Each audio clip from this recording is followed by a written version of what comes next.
might as well talk about this. I'm no stranger to coming prematurely, but so yeah, I mean, one of the reasons why because I saw that story break, Chris, and I did wonder, is this the end? So No. What is it? Just one? What's actually happened? Okay, so everybody is saying physical media is ending because LG has stopped making Blu-ray players. So just briefly, they're not the first company to stop making them, and each one that has stopped, there's been a reason. Oppo, 2008 or 2018, everybody was mad at that. Blu-ray is even barely a thing. They went bankrupt. Samsung's Blu-ray players were complete garbage to the point of being unusable. Nobody missed them. Nobody was buying them. Pioneer had a brilliant Elite player that was gone almost as quick as it came. People are saying that was the doom. I'm like, no, they Pioneer Onkyo went almost bankrupt during the thing of 4 years ago. LG has two 4K players, had two 4K players in circulation, the UBK UBK 80 and UBK 90. I have the UBK 90. Problem with both of these is they have not been upgraded since 2018. They both have a very irritating flaw to the point where I'm finally replacing my 90 this Christmas with something else. But the firmware has not been upgraded in years. They've become glitchy. They also have the third layer glitch. So what that means is when you're watching a longer 4K, when the disc flips to the third layer, and it does this on everyone, the player completely freezes. You have to stop it, take the disc out, put it back in. Really? Yeah, and LG has never fixed this. So it's not the end. I watched one video last night. He's like, actually, I watched a couple. I'm like, physical media is over and Sony's not making recordable Blu-rays. Look, dude, nobody used recordable Blu-rays. Now, I'm speaking from a Region 1 perspective. There are companies that still make them. If you want dirt cheap, Philips still makes their 4K player. Walmart, it's complete garbage.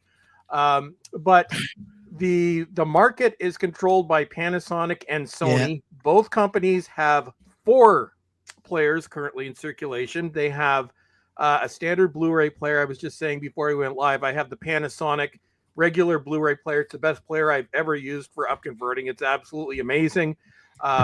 Then Panasonic, just as LG was going out, introduced the 450, which recently came out. I've always bought Panasonic, and my Blu-ray player, I'm not quite sure it's a 4K one, but I'm not quite sure which model it is. I can't remember because I just bought it because it was reasonable. My 450 price. I've had in the UK for a couple of years. Yeah, are you sure? Is it the 450 or the 420? It's looking at the label. It's saying 450. Okay, because the 450 is PlayStation 3. Okay, that's honestly. It's very good. It's very good. John's is a 420 marked down from 450. Yeah. Mine is the best. From what you're saying, Chris, it sounds to me like LG, and now LG used to be considered in Britain to be a very low tier brand, and then gradually they kind of worked their way up the leagues. Now people take them seriously, but it seems like their heart just isn't in producing those machines. Well, they used to be Gold Star. That was before they changed their name to I remember LG. Gold Star was a junk brand, so that's why they changed their name. And they did become better, but their heart was never in 4K. Sony has a vested interest in 4K because not only do they have Sony Pictures, but they also now do all Disney releases. They have a contract through Sony. Oh yeah, I saw that. Panasonic, what's largely considered to be the best 4K player on the market for money price is the 820, although they do have the 1440. I think it's 1440, but it's like $1,200. And if you want premium 4K, there's also Ravon and what's the other one? Magnetar. But yeah, those are like $2,000 plus. So no, LG stopping 4K players is not the end of physical media. I have one. It's a pain in the ass. It's glitchy. It's about to be replaced. Their players suck. Samsung's players, and I was working as a manager in an electronics store at the time. They looked like a curved, burnt, ruffled chip. The tray would wobble as it came out. No, they also had the third layer glitching thing, but most discs would not play after that. The apps didn't work. The thing was garbage. At one point, I had to display these things at each TV, and they would go out like Christmas tree lights. So I replaced them all with Sony's and got in trouble. And then I'm like, no, I'm not putting those back. They're crap. So Samsung was crap. LG doesn't care. Panasonic and Sony. Obviously, they're selling them if they have 4 different units. Actually, 5 for Sony because they still have a DVD player in circulation. So you could say, Chris, if they don't care, it's best that they stop making those machines and putting through punters like yourself through hell with that layer thing. Well, it's the second player I've had. I bought it in 2020, replaced in 2021. I've just been dealing with the error. I'm going to replace both my 4K players. This one, I'm actually going to get a Sony, so it doesn't, as I'm keeping my regular Panasonic player for up converting. I'm probably going to get the Sony X800, which it is the second version. It's a decent player. It's built like a tank. So yeah, so that's my. So I saw one video last night. It just made me. It's like it's all over. I'm like, no, the players were garbage. Yeah. Nobody cared about burnable Blu-rays. Shut up. Yes, Scream Factory sucks, but that has nothing to do with physical media. That just has to do with the fact that they suck. Boutique labels are doing awesome. They would not be selling premium 4K players through companies like Rayvon that cost $2,000 to $3,000 if it was a failing format. Now, eventually, that might be all that we'll have. But no, it's not. Stop the doom saying. Damn it. Buy physical media, everybody. If you haven't heard it anywhere else, buy physical media. I think it's fair to say the physical media market is shrunken dramatically. But well, Rabbi, here's what I'll say. Here's what I'll say, Rabbi. It's a niche market. But remember Laserdisc, which existed from 1978, originally DiscoVision, till 2001. That market was significantly smaller than what 4K is right now. And the only reason Laserdisc was replaced was because of DVD. No, it's a niche market. It's expensive. I don't care. I will be buying them until I drop dead. Yeah. Although, you know what? I never understood. Why did they not just? You need to put that on a box. Yeah, we're clipping that. What I didn't understand. Why do they take things like this, these like hard drives, right, and just sell them with like Buffy the Vampire Slayer, like on there? That's a good point. And you just plug it in. Why do they never do I'd buy that. Oh, because what happens when it fails? You need to buy it through the streaming so they can take it off and then make you buy it again. Well, Rabbi, that's a terrible idea because the chances of a Blu-ray or 4K failing are very not likely. The chances of that hard drive failing, because the average hard drive is reliable for about 5 years. Then after that, don't rely on it. So I see the argument; it makes sense, but the problem is, in the long term, Blu-ray, not so much DVDs. I found that DVDs degrade after about 20 years. Seems to be the lifespan. Right. Blu-rays and 4Ks, because of the physical coating that's on the disc to prevent scratching, aside from like a very, very rare case where there's a manufacturing issue, our Blu-rays and 4Ks will outlive most of us. But I've heard the hard drive thing before, but I always refute it that way. It's not reliable. And they'd probably have some kind of DRM on it that makes it impossible to copy it over. So good idea in practice, but because you would own it technically, but as soon as it fails, yeah. Hey, you're screwed. So what you've got to pray is that you don't get in your Christmas stocking an LG player for Christmas that somebody's bought you in advance, because that would probably wipe the smile off your face. This is the Spacebook Live's Christmas movie preview show for 2024. One of our Christmas shows, at any rate. Welcome everybody. Ian just slipped aboard there. He slipped in via the back entrance before I could see him. Hello. It's good to see you. And we've got everybody else here too as well. So the captain's smiling. We've got some messages to get to already. Let's see how long we can keep those smiles, I'm sure. Die Hard is not a Christmas movie.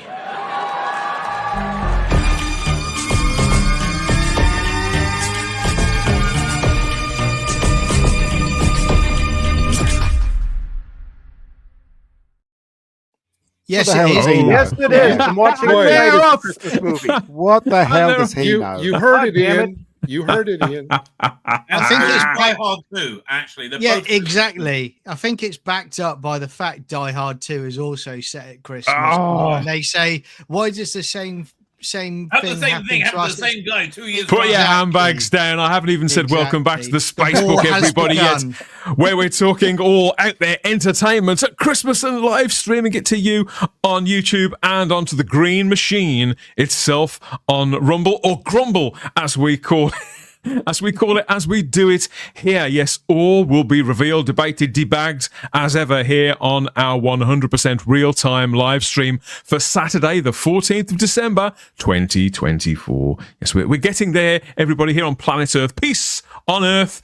Not so much if Bruce Willis is going to keep making statements like that. It has to be said, didn't play too well. Here on the panel, I've got the rabbi from another planet here with... I think he was joking. Everybody calm down. With the fact that we're not really sure, says it, that says it all, doesn't it? It's the gift of Bruce Willis that keeps on giving. I'm sure. It was like William Shatner saying, "Get a life." I think it was the same thing. Speaking of the gift that keeps on giving, we've got John Yulden there over the far corner too, bathed, lit in teal. This time we've got the mega geek Ian David Diaz. We have the mighty Bolstrek and Frank there representing the nation of Canada. And we've got our all-American and commissioned officer of the Federation there, Mr. Gary Akers, the Retro Doctor, wearing a fabulous hat. Did I ever tell you the last time that hat's fabulous? I meant to. Well, thank you. I appreciate that. It is a fabulous hat. If it's good enough for James T, it's good enough for me. Sorry, but what about Rabbi's hat? What about my cap? What's going on here? There's a bit of favoritism towards the rabbi knows I love his hat, the oi oi oi one. You've been wearing that for years. Because it's not my channel. I remonstrated with my channels. They said, "No, I'm not putting up the decorations yet for another week. Okay, stop." Because I really want to. Because I love Christmas. Do you know what? If you do a Christmas version of this, I'm just going to lie here and I'm going to write on the jumper, a grey jumper, "Ho ho ho! Now I have a machine gun." That's right. And just lie there for the whole show. Tied to a chair. Are there any next generation caps? I suppose there must be those Star Trek merchandise. Yeah, actually, he's in a Christmas movie this year, isn't he? Is he? It's an ensemble of different actors, and he gets stuck in I think it's called Christmas Eve. He gets stuck in a lift on Christmas Eve. I've not seen that one. Yeah, it's on Amazon. It's on Amazon. Yeah. Yes. Christmas Eve with Patrick Stewart. Yeah, the rabbi says that's going to be in some. It depends if they're a bunch of lefty lovies talking absolute bollocks for tours. Obviously, they're going to be. I'll be sad between him and Ian McKellen, both of them feeling me up. Oh God! What goes through your mind, man? Slamming the panic alarm. You don't want to know. You don't. Oh wow! What year was that? That's beautiful. That's got to be a Photoshop rabbi at some point, hasn't it? Yeah, there you go. Listen, I love that Sid James was Jewish. That just makes me feel really happy. Sid James was South African, wasn't he? Was he not? He was. I just know he was Jewish. No, he was like an East End Jew. He was born in South Africa. I think he lived there until he was in his junior years, like 8 or 9, something like that. I can't quite recall. I love Sid James. I love Carry On Movies. This Christmas season, I've been going back and watching stuff that's not necessarily Christmassy, but the sort of thing you will see on Christmas. Like I watch the original Centurions movies, right? And they're lovely. Okay. Oh my God, they're so good. But they really ditched the innocence very quickly by the second movie. Right, you had two types of Centurion girls. One was like a 12-year-old scruffy, looked like a nightmare, right? And the other one, the super hot, sexualized, and they, for some reason, they're always stocking in suspenders and heels. I love the school uniform, right? It's so they kind of just go for the sloppy ones by the second one. I think I had the box set. I found the box set at a car boot sale maybe last year, and I brought it here onto the channel, and we talked about it in a show and tell. And I was very proud of the fact that I got that box set because I thought it was all the movies. There's about 4 or 5 in there, but I think it was you, Gary, that told me that there's another 2 or 3 movies that aren't in that set. For which one? The Centurion set. There's only one, two, No, that wasn't me. four in the said 60s. that. That wasn't you. That might have been Matt. Probably would say something. Oh no, it was Matt. You're quite right. It was Matt. Matt Potter, who's still It's only been out there on his 70 holidays. movies. Right? You had 3 in the 50s, 1 in the 60s, 1 in the 70s, 1 in the 1980, and 2 modern era. There's only ever been 7. Only ever been 7. Okay, fair enough. Yes, I'm going to get those. I think I'll start watching those in the new year because I haven't seen them since I was a kid. That's after I've got through my usual Christmas fare, one of which is bound to be at least one of the Steptoe and Son Christmas specials. I'll be sure to get those in because if I don't see... I didn't think I thought of that. I love Christmas specials. I will totally do that. Yeah. I don't remember them, but I remember. I don't remember watching actually episode of this at Christmas time, but I do remember Morecambe and Wise and Two Ronnies and and all that good stuff that used to happen in the 70s on TV. I remember all that stuff, but I can't. I can honestly say I've never watched a Christmas special, Steptoe and Son Christmas special. Ever. Oh, you should. Yes, there's about 3 of them. Yeah, they're good. Oh well, The Christmas specials are great. Why don't they run the vintage like 60s, 70s Christmas specials? Don't you think that would get high ratings? They used to run them on British TV all the time, and this is no word of a lie. Even on BBC One on Christmas morning, that's the biggest channel in the country, for about 2 to 2.5 hours, there was a block of solid classic Christmas specials running from around 11:30 in the morning till, say, 1 o'clock. And it was Porridge, Steptoe and Son, some others do have them. There was a block of them every year, and they change it up every year. Idea. They used to call it the Christmas Comedy Cracker. And then about 3 years ago, okay, maybe 5, they stopped it and they moved the Top of the Pops Christmas special into that slot. And then they got rid of the Top of the Pops slot special entirely. And I don't know what even plays there now. I think it's more CGI animated stuff for kids. So any of that kind of vintage content has pretty much gone over to BBC4, or they've got... I think some, got various clip shows. Some of them are problematic for today, aren't they? Isn't everything? Yeah. So am I. So are you. So are all of us. You can enjoy the latest BBC comedies, which are all about drag queens living in a house. That's the latest comedy, isn't it? Yeah, God, shocking. How is that getting commissioned? That looked about as much fun as finding blood in your stool, didn't it? Yes. Merry Christmas, everybody. If the BBC aren't going to bring it to you, we are. Actually, no, the BBC aren't letting the side down entirely this year. We'll get onto some of that later on, but we're going to bring you plenty. This year. And, who wasn't shit will be great. I just want to give a shout out, Dan, to my friend Scream Factory, who sent me an email for their IFC going out of print sale because they lost that contract because they suck. So thank you, Scream Factory, for sending me this email to my Canadian address with all these IFC films that you won't let me order because I have a Canadian address. You suck. That's all I want to say. I hate you. Just when I think you couldn't get any more crap, you just. Oh, sorry, Dan. I had to put. Oh yes, and Frank put on his Santa hat. Merry Christmas, ho ho ho. Oh, that's right. There you go. There you go. Ho ho ho. I mean, I want to. I'm going back to what Bruce Willis said there in the opening clip.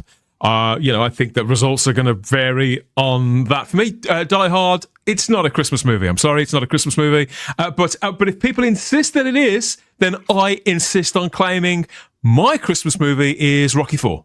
I think that stands. I would say that Die Hard 1 is not a Christmas movie. It wasn't intended as a Christmas movie. It just happened at Christmas. But Die Hard 2 is 100% a Christmas movie. No, they're Christmas movies. Made intended at Christmas. Die Hard, they changed it because it was originally a sequel to a Sinatra Rudolph. movie, wasn't it, from the 50s? Really? Wow. So 50s, 60s, yeah. So originally, Sinatra, they had to approach him because he was commissioned, to come back. Contract, but he didn't want to do it, thankfully. Because you imagine Die Hard now with Sinatra, starring Frank Sinatra when he was 60. Not really. To play the character, the main character, wasn't he? And he obviously turned it down. Yeah, so there you go. Speaking of turning 60, I wanted to talk about this because we don't really talk about it, and we probably should talk about it a lot more in various places. I want to talk about the Avengers for a moment. Oh, dear God. Yes. today, it just so happens, thank you to Gary Finney's out there if you're watching, because he prompted me on this. So The Avengers, the classic 1960s TV show, created by Sidney Newman, of course, and starring Patrick McNee. Incredibly popular show. Well, that marks an anniversary of sorts today. So on December the 14th, 60 years ago, that's 1964, Diana Rigg was unveiled to the press as the new Avengers girl, Mrs. Emma Peel. And this took place at Ye Olde Cheddar Cheese Pub in Fleet Street in London. So this was Diana Rigg and Patrick McNee's first photo shoot together. And even though the Avengers had been very successful with the previous incumbent in the sort of sidekick role, Steve's partner, Honor Blackman, and it had existed even before then, it wasn't until this pairing that this series became proper iconic, and I think really sort of set its place in TV history. I'd never seen these pictures of them before together there under the mistletoe in an old English pub, and I just thought it was really, really lovely. And because we never really talk about the Avengers, I thought it was quite nice, and it's quite Christmassy. And any excuse, because Diana Rigg was gorgeous. Patrick McNee was so suave, so amusing in that role. Are you an Avengers fan, John? Do you know what? I have a confession. I have never seen the Avengers. Oh, shame man. on you. Shame on you. Awesome. Yeah. So I've this isn't the first time I've had people rave about the Avengers. So I do need to get it. Have they got all the episodes, or are some of them missing? No, there is. Most of the first season is missing, and some of season 2. Ian Henry, when Ian Henry was the main star, some of them are missing. But the thing is, I'm a huge fan of the Avengers, from Diana Rigg straight across to the American Abomination version, which I really hated when they introduced Tara King, because they basically destroyed the Avengers by creating a backstory for them and who they worked for and all that. When the other seasons, they kept it secret who they worked for. It was ambiguous. We didn't know who they worked for and stuff like that. So when the Americans took over, they just basically had to make things. Blame it on us. Okay, but at this point, Diana Rigg had secured a role that was about to make a huge star, wasn't it? Not just somebody who had that kind of populist touch. Famously Emma Peel, the reason she was given that name was to start for Man Appeal. Everybody knows that story, and the woman had a career that lasted 50 years, something like that, until her death 2-3 years ago, just up until which she was appearing in Game of Thrones, wasn't she, in the sort of crazy old bat role. No, very clever old bat role, wasn't crazy old bat. Yeah. But yeah, she was a fabulous actress, and this show and this particular role, absolutely made her into a star. The Avengers is a series which, over the years, I haven't rewatched anywhere near as much as I have others, but it is very special. I always associate it more with the early 80s because that was when I first saw it on Channel 4. But it was this pairing, specifically these two, that I saw first. And so for me, it is Patrick McNee and Diana Rigg that were the Avengers, even though I've got all the sets and stuff since. And I thought it was impossible to let this anniversary go without giving it and her specifically, a bit of a nod. So if you haven't ever seen the Avengers, just like John, are you wondering what it is, or you think, isn't it those movies with Robert Downey Jr. and various other? No, this is the proper Avengers. It's the proper Avengers. And whatever you do, if you value your sanity, stay away from the 1998 movie with Uma Thurman. This is where I need the klaxon to go off. That's a way to cut that into a watchable movie. But I got to tell you, because over here when I was little, they ran like independent stations in LA. They ran the Emma Peel seasons. And that was really my first, and I loved it because they did so many fantasy things like the Cybernauts and all of this. And I'm being totally serious. For the longest time, I thought that's what Britain was like. It's not far off now. these two people driving around the countryside, fighting all these, and of course it's like a fantasy Britain that never existed, but it's great. And I think a large part of it is due to the immortal theme from Laurie Johnson, which is like Yes. one of the best TV themes ever created. It's all heavily romanticized, even at the time. It's glamorous, right? It's one of the great title sequences of all time, right? This is a really good companion piece to watch with The Prisoner, right? Where that becomes like, this is a nice part of you just drop some acid, everything's kind of cool. The Prisoner's where everything gets crazy, baby. I've still never seen this show. Yeah, so basically, the Avengers. I think you'd really enjoy it, Chris. Is kind of like a spy thing, but the best thing about it is they took it into really strange territory. Like most of the British stars starred in the Avengers in the 60s. Even Ronnie Barker was in, and Pertwee is in a couple of episodes. But what made the thing work was Diana Rigg and Patrick McNee. Yeah. They were so suave and they were so funny. Yeah, and that some of the stories were so weird that I just fell in love with it. I've watched every episode of the Diana Rigg ones, and I've watched. I must admit, I watched when it came back. Was it with Purdy? Didn't think much. Yeah, it's a different show, but the same show, but a different show. And I've got to admit that the Touch of Brimstone episode was very pivotal in my formation. In my formative years, that was a pivotal episode. That's banned now. You know that, don't you? Because of what she was wearing. Yeah. So she was wearing because she's too hot. Yes, basically. We're edging into Rabbi Zone. When did they start prohibiting erections? This is a new Labour government initiative. Yeah. What's it? It's like cow farts. What the hell? Is it true? Is it true that they banned it? Yeah, that episode. Yeah, they banned it because she's wearing SMN stuff. Yeah, it wasn't shown in America. I didn't see that episode until years and years and years later because it was not shown. Wait, Retro, where did it air over here? It ABC. Up in the Britain, I think. Yeah, it was ABC channel. Here it was like a local LA station that ran. Because nobody here, including me, even knew what it was. I've never seen it. My introduction was the 98 movie. And I remember getting that too. My dad got me the VHS for Christmas. It's like, watch this. Tell me what you think. I watched it. I'm like, so what'd you think? Just watch it.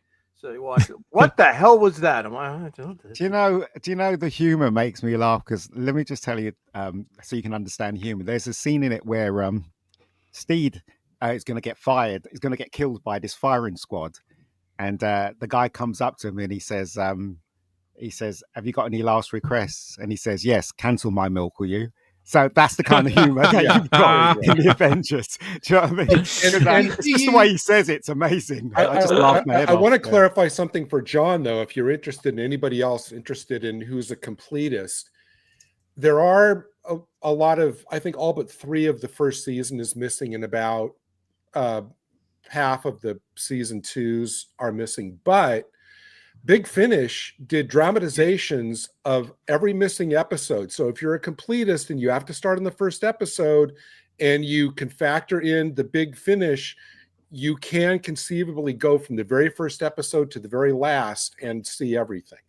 Actually, if you enjoy it, they then extended the range and did adaptations of the Avengers comic strips. Yep. Which seems like so silly. So much fun. I think we'll have to do a deep dive on the Avengers at some point. Yes, John.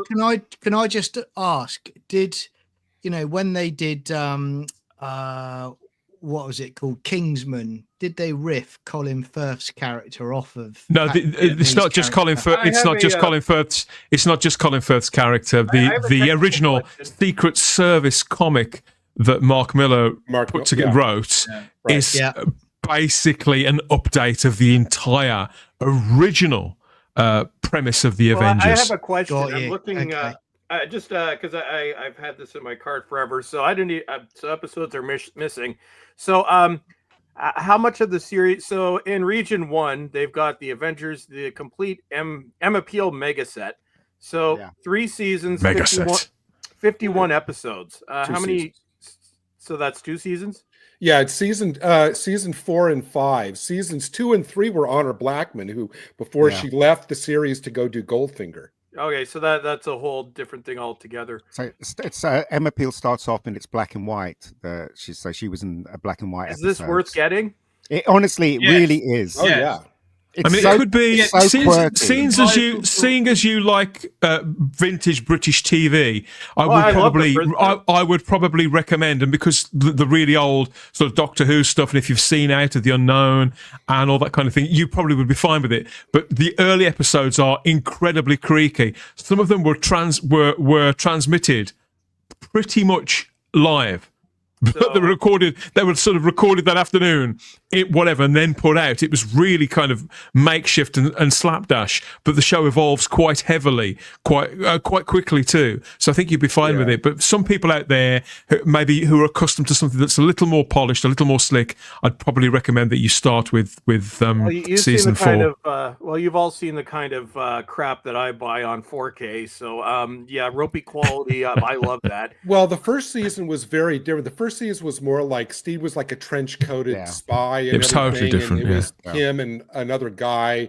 The reason it was the Avengers, Ian Henry. The initial plot was the doctor that Steve partnered with. His wife had been killed, the doctor's wife, and Steve helped him helped avenge her death, and then they became partners. That's why it was called the Avengers. But it wasn't really until Diana Rigg came on, as Dan said, that Steed became the Steed that we know. The first times until this was its final reboot until I guess until Tara King came in and it rebooted again. Just going back to what Dan said about the live thing, there's a famous sequence that happened when it was live when Kathy Gale, who's the original one, obviously, she was fighting with some guy. So they had to do fights live when they were broadcasting it, and they had this big fight in the graveyard, and she kicked him so hard she broke his nose. And that was live, basically. So there you go. So British TV for you. Plus, the floors were concrete, so when she got flipped, she would have to land on the concrete. And who wants that? Very first, we're gonna have to move on. If you want cultural whiplash, watch an episode of The Avengers next to an episode of Callan. Right? They're like the two most opposite spy shows in the entire world. Fabulous. I love Callan. I prefer Callan. It's dark. It's dour. I love Callan. Callan's great. Yeah, Callan's great. I think maybe a listed show on The Avengers, maybe on the cards in the near future. We haven't done listed for a little while, but it is coming back. In the meantime, this is what you can get here on the channel, on the Spacebook channel. Lots of editions now, again, of the latest incarnation of the Spacebook Live here with us squirreled away and gossiping about movies and TV and various other things from the past, the present, and the future too. This is our pop culture live stream covering all out there entertainment. Join the mission, subscribe to the channel, and connect with us on social media too, and help spread the word and recruit more plucky adventurers for us here. What else is out there? Yeah, we've got over on our other channel, on the Type 40 channel, you can find Teleport Now and Type 40 Live. More live geeky conversations covering Blake 7 and Doctor Who. And just recently here on the channel, there's myself and my mate Adam got together for a very silly conversation about all manner of things. Some of it was a bit geeky, and there were movies and TV and all that kind of stuff was in there, as well as martial arts and all sorts of other stuff that Adam's really into. So that was a nice casual chat with Adam. We may be doing more of those as well. So get all of that. Make sure you get it all in your life and subscribe and hit the cloister bell and all that jazz. Thank you, everybody, for your company. We've got some seasonal treats to get stuck into on this one. But before we do that, I think we ought to check in with the people in the live chat, because people are commenting, everybody. So let's go and see what they've got to say. I'm going to tell you how it's going to be. Scotch's lifetime guarantee. Take what you want both night and day. Then re-record, not fade away. Re-record, not fade away. If it's Scotch, it's guaranteed for life.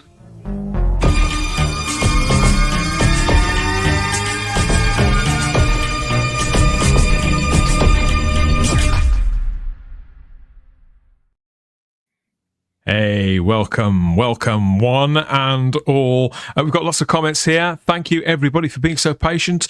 People appreciate the tech support. Chris and Garbage steps in here with us on the subject of LG and says, LG phones and TVs have been great for me. Their TVs are fine. Actually, if you have an OLED TV, that panel is made by LG because they own the patent. Those OLED TVs are nice. Although it depends on the company. Your best OLED TVs is, over here, Sony. Because yes, LG makes the panel, but everything else is Sony. But yeah, so their TVs are fine. Their Blu-ray players, they dropped the ball and just never fixed it. Never owned an LG phone. I'm on like my 6th Samsung, so yeah. Derek McManus says that physical media is king. Yes. Hello, I agree. Mm-hmm. I absolutely agree with that. Evening All says, Colin Archer, good to have you back, Colin. And second-hand retailers are your friend, adds Derek. I couldn't agree more. We approve of all of these messages. Lord Thoth is in too and says, backdoor entry. What? I was going to say what? But gorgeous. And we're joined by more Sid James enthusiasts as well, including Michael Q in the live chat there on YouTube. And the Great St. Trinian's Train Robbery is a comedy classic. Adds Stephen Braddock. I haven't seen that for years, but I'm going to have to. Although the first one is excellent. I mean, they got the guy playing him and his sister. I can't remember. It's a really good script, right? It's a genuinely good script. George Cole was always the delight. Who's the guy that played the woman, and he also played? That's the guy I'm talking about. Yeah, what's his name? I can't remember. Oh, I know who you mean. What was his name now? Wasn't he dead for years? Wasn't he the headmistress of the school? Yeah, he was the headmistress. That's right. And he played somebody else as well. Yeah. Brother. Yeah. It's really good. Mm. Mrs. Peel, we are needed. You know. We're needed, says Archer Colin. Yes. That's from the movie. It's such a great title sequence. Lots of Avengers fans have been flushed out in the live chat too, unsurprisingly.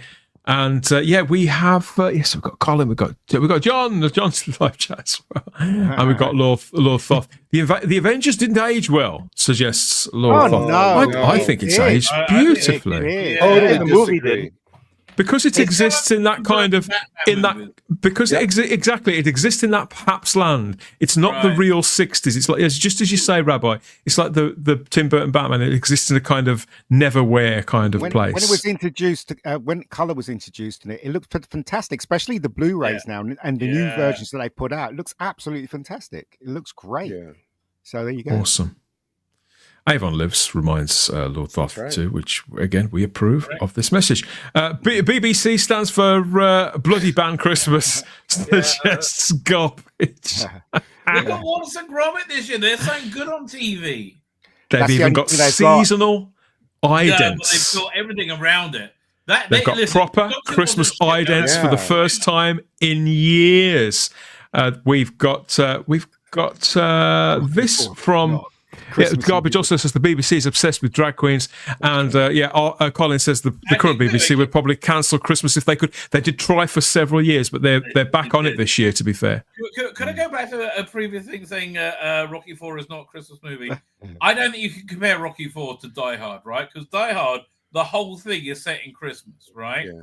In Rocky IV, it's just the end is set in Christmas. It's just the fight. What is going to be? I will break you. But I think it happens in quite a quick succession because he goes in quite an intense training period, doesn't he? You know, obviously after his mate gets polished off. Montage sequence. But and this is the best bit in it when Apollo Creed gets killed. R.I.P. Living in America. There are a lot of films that people don't consider Christmas movies, like for instance, Lethal Weapon. That was set at Christmas, wasn't it? And all of Shane Black's movies are set at Christmas. No, all the whole film set at Christmas. Lethal Weapon. You're all right, actually. I take it back. Yeah, so, you know, I take it back. You're correct. But it's L.A. Christmas. That's not Christmas. That's he's got that right. That's pretty Christmassy. Yeah. We have Matt Pott in the live chat. He's stuck in an airport at the moment and says, what have I woke up to? The rabbi dressed as a hoe. Oh, baby, that can happen for $20. Let me tell you. Yes, I do hope that you find. He's not joking either. Well, you know what? I find it amazing that he's in the airport and he's listening to us. I think technology. That's the world we live in. That's why technology is evil. Well, he's basically he's held up the plane because he's basically going, I'm not going on until I've watched this. All right. Hopefully Matt's not at the same airport that Die Hard 2 was set in. All right, yeah. He's just safe show. He's just travels, unscrambled his Matt. app. Yeah. Actually, you know what else is a great Christmas special? Just thinking about it. Because of the music. Misfits. Misfits has great Christmas Misfits? music. Misfits? Yeah. It's the What's one that? with what's his name in it? Yeah, what's his name? I know what's his name. Okay. I know him. Guy from Umbrella Academy that isn't Elliot Page. Everybody loves him in everything he's in. You know you're old when you can't Robert remember Sheehan, people's maybe. names. You just know Robert it. Sheehan? Who? What? No, I It don't know. stars what's his name and who is she? Robert Sheehan. Okay, I'll look it up. Wait. Someone's bound to know in the live chat. Superpowers. Oh dear. This was a big show. Speaking of superpowers, we're braced, aren't we? Well, I certainly am. I think a lot of us are, really. I don't think I've been looking forward to a trailer as much as this one. In years and years and years, we are assured that the Superman trailer for next summer's big movie is due this week. There's a press event absolutely happening on Monday where it's believed the trailer will be shown. They are not going to leave it too much longer after showing it to the press before we'll be able to see it, because it's 2024 and things just don't work that way anymore. So I think that sometime in the next 7 days, we're going to see a trailer for Superman at last, everybody. I can't wait for that. So whilst Matt Pott can't fly home without the aid of a plane, Superman obviously could. Good luck, Matt. Safe travels. Get back in time to join us on a review of the Superman trailer, God willing. Oh, I can't wait. It's really interesting that it seems in some ways where is this the first time we have almost like an entire franchise that's dependent on the performance of one trailer? Pretty much. This trailer needs to hit every single. It must be the opposite of Snow White. And James Gunn, I'm doing something I swore I would never do again. I'm getting my hopes up. I said I would never get my hopes up on anything ever again. So James Gunn, I do have my hopes up. So if you want to see me become perpetually grumpy, more so than I already am, screw this up, and then I will never speak to you again. Yeah. There we go. Can't say much. I think that's fair. They've had 2.5 years to put this all together. They've got to weigh us. There are no excuses this time. Well, I wish them all the best. Commando so far, I've seen episode 3. Is excellent. I absolutely adore it. What are you talking about? I haven't seen the third one yet. I can't wait to watch it. Tomorrow will be my big catch-up day on all the things I've been watching and enjoying. Yes, I'll be watching the rest of that. Really looking forward to it. What's that? I don't know what he's talking about. Star Wars Goonies. It's called Creature Commandos. It's the first thing James Gunn has done in the official DC universe. Okay. It's essentially Suicide Squad with monsters as opposed to criminals. Yeah, we talked about it last week. Oh, of course. I didn't catch what you were saying. Sorry. Carry on. They've been around since the 80s.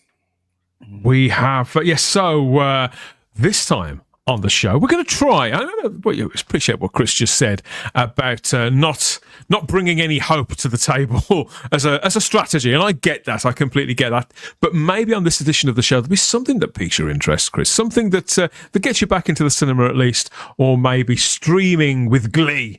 I don't know. We're going to find out as we look at the movies that are coming our way over the Christmas period. Some of them are already out. Some of them are coming very, very soon. Some of them are quite mystifying why they're not coming a little bit sooner.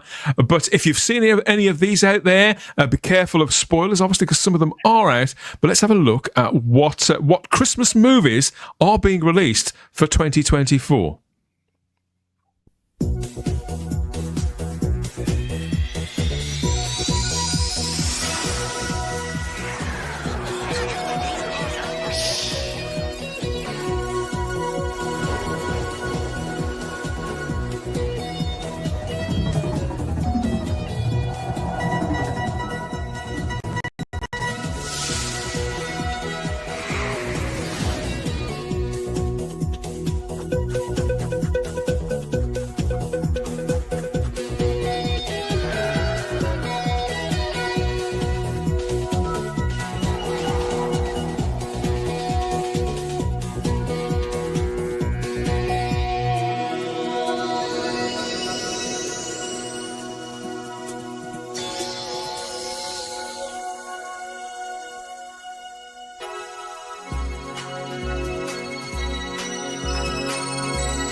Yeah, so for me, a trip to the cinema isn't what it used to be. You've got to hope that nobody's on their phone.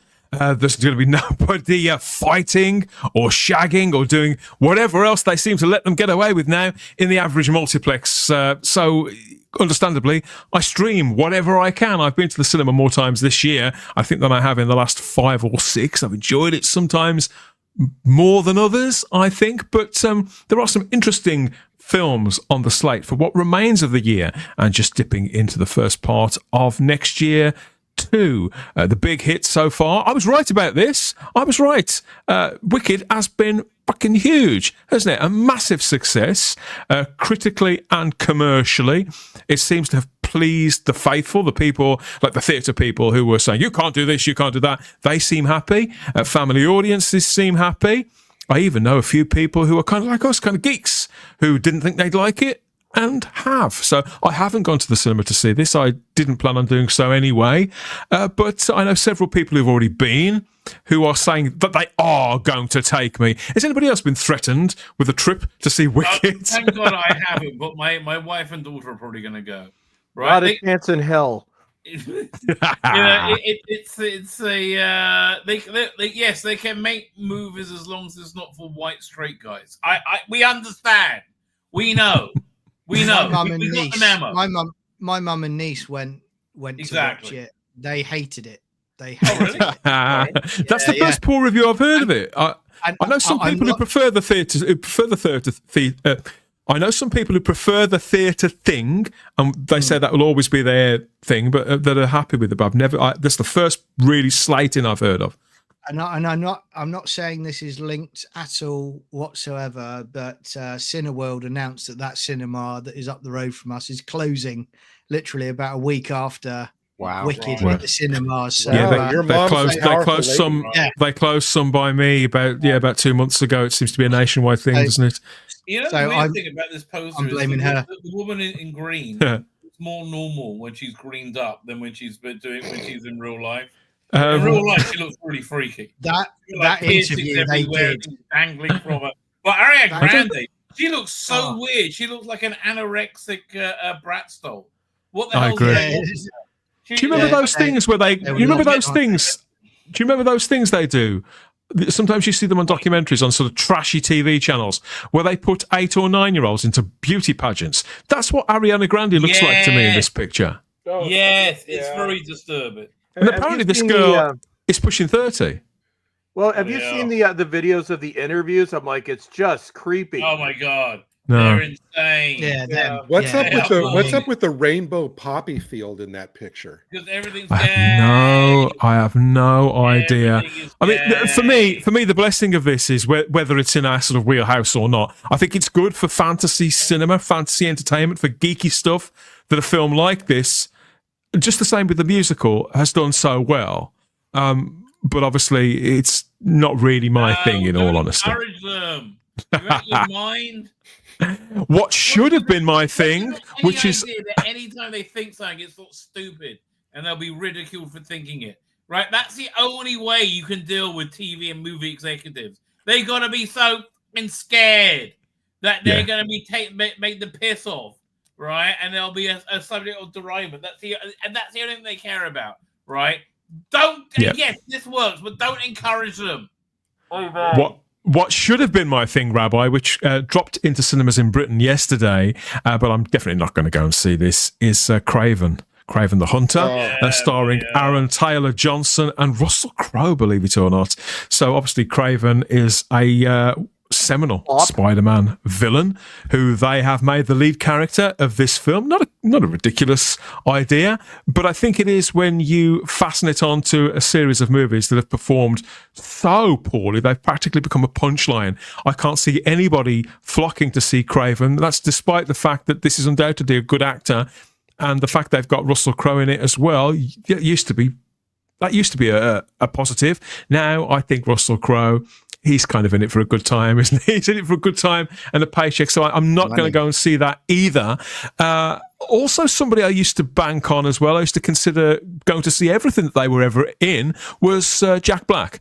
So this is the first thing that's really got my attention on the Christmas slate. Dear Santa, starring Jack Black. This is in some cinemas, but it's in Britain, but it's also a Paramount Plus movie. It seems to me to be Jack Black's attempt to mix the movie Big with Bad Santa and sort of pitch it at families with older children. Have you seen anything about this then? Anybody caught the trailer? Oh yeah, it's political. Right, I can't stand Jack Black anymore. I used to love the guy, but it's like I'm the same. I can't stand the sound of his voice. I'm like, I saw this. I'm like, and it came up because I have Paramount Plus. I'm like, Dear Santa, Jack Black? Screw that. Nope. Done. The whole Tenacious D thing on stage a few months back. That was the final nail in the coffin for me with Jack Black. And boy, did they end up on the wrong side of history. So for him to show up now, I'm like, just piss off, mate. Yeah. See, I'm trying not to let politics pollute my thinking, whether it's leftists or rightists, and to just look at this entertainment with a fair gaze. But with Jack Black, I view it slightly differently because he's pitched himself at specifically our generation over the last 25 years as being a kind of what you see is what you get, like Kevin Smith. What you see is what you get. I'm one of you, and it turns out this guy's a bigger elitist than most of them. This guy's a massive hypocrite. There's Dan, I'll say, I used to be for years, I would say this. I would just look at the art, not the individual. There are some actors I can't watch anymore. Jack Black, Robert De Niro was ruined for me. I couldn't even I can't even get through The Godfather. I love horror. I can't stand Jamie Lee Curtis. So that's for the last 2 years are the first time that I only watched Halloween movies without her. It's just it gets to a point where you just can't separate the actor from the bullshit. Sorry for the bad language, YouTubes. I apologize. No, look, when the BS is so big, you can't ignore it. When they make it all that they're about, and I'm sorry, he did. He went on this insane political tirade, right, which was completely out of touch. That was reasonably offensive, right? And now he looks like a massive twat. Yep. You can't come off from that, right? You know what? I think it is that simple. I think he's just come out of the last 2 or 3 years, probably since COVID, actually, just making an increasingly bigger twat of himself year on year. Yeah, exactly. This is a TV movie that you end up watching if you've already seen everything on the Hallmark Channel.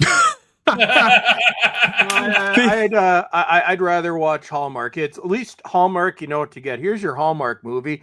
Career lady goes back home and to save the family, pig farm or something, and meets handsome dude who might be a jerk, but then he's not. And then she rediscovers her roots on the pig who she farm had a crush on in high school. Yeah, oh yeah, crush on in high school. So it's the same movie over and over. So you know what to get. You know what you're getting with Hallmark. Yeah. This has got goofy kids in it, I suppose. The premise is that when a young boy... teeth. So I said goofy cute.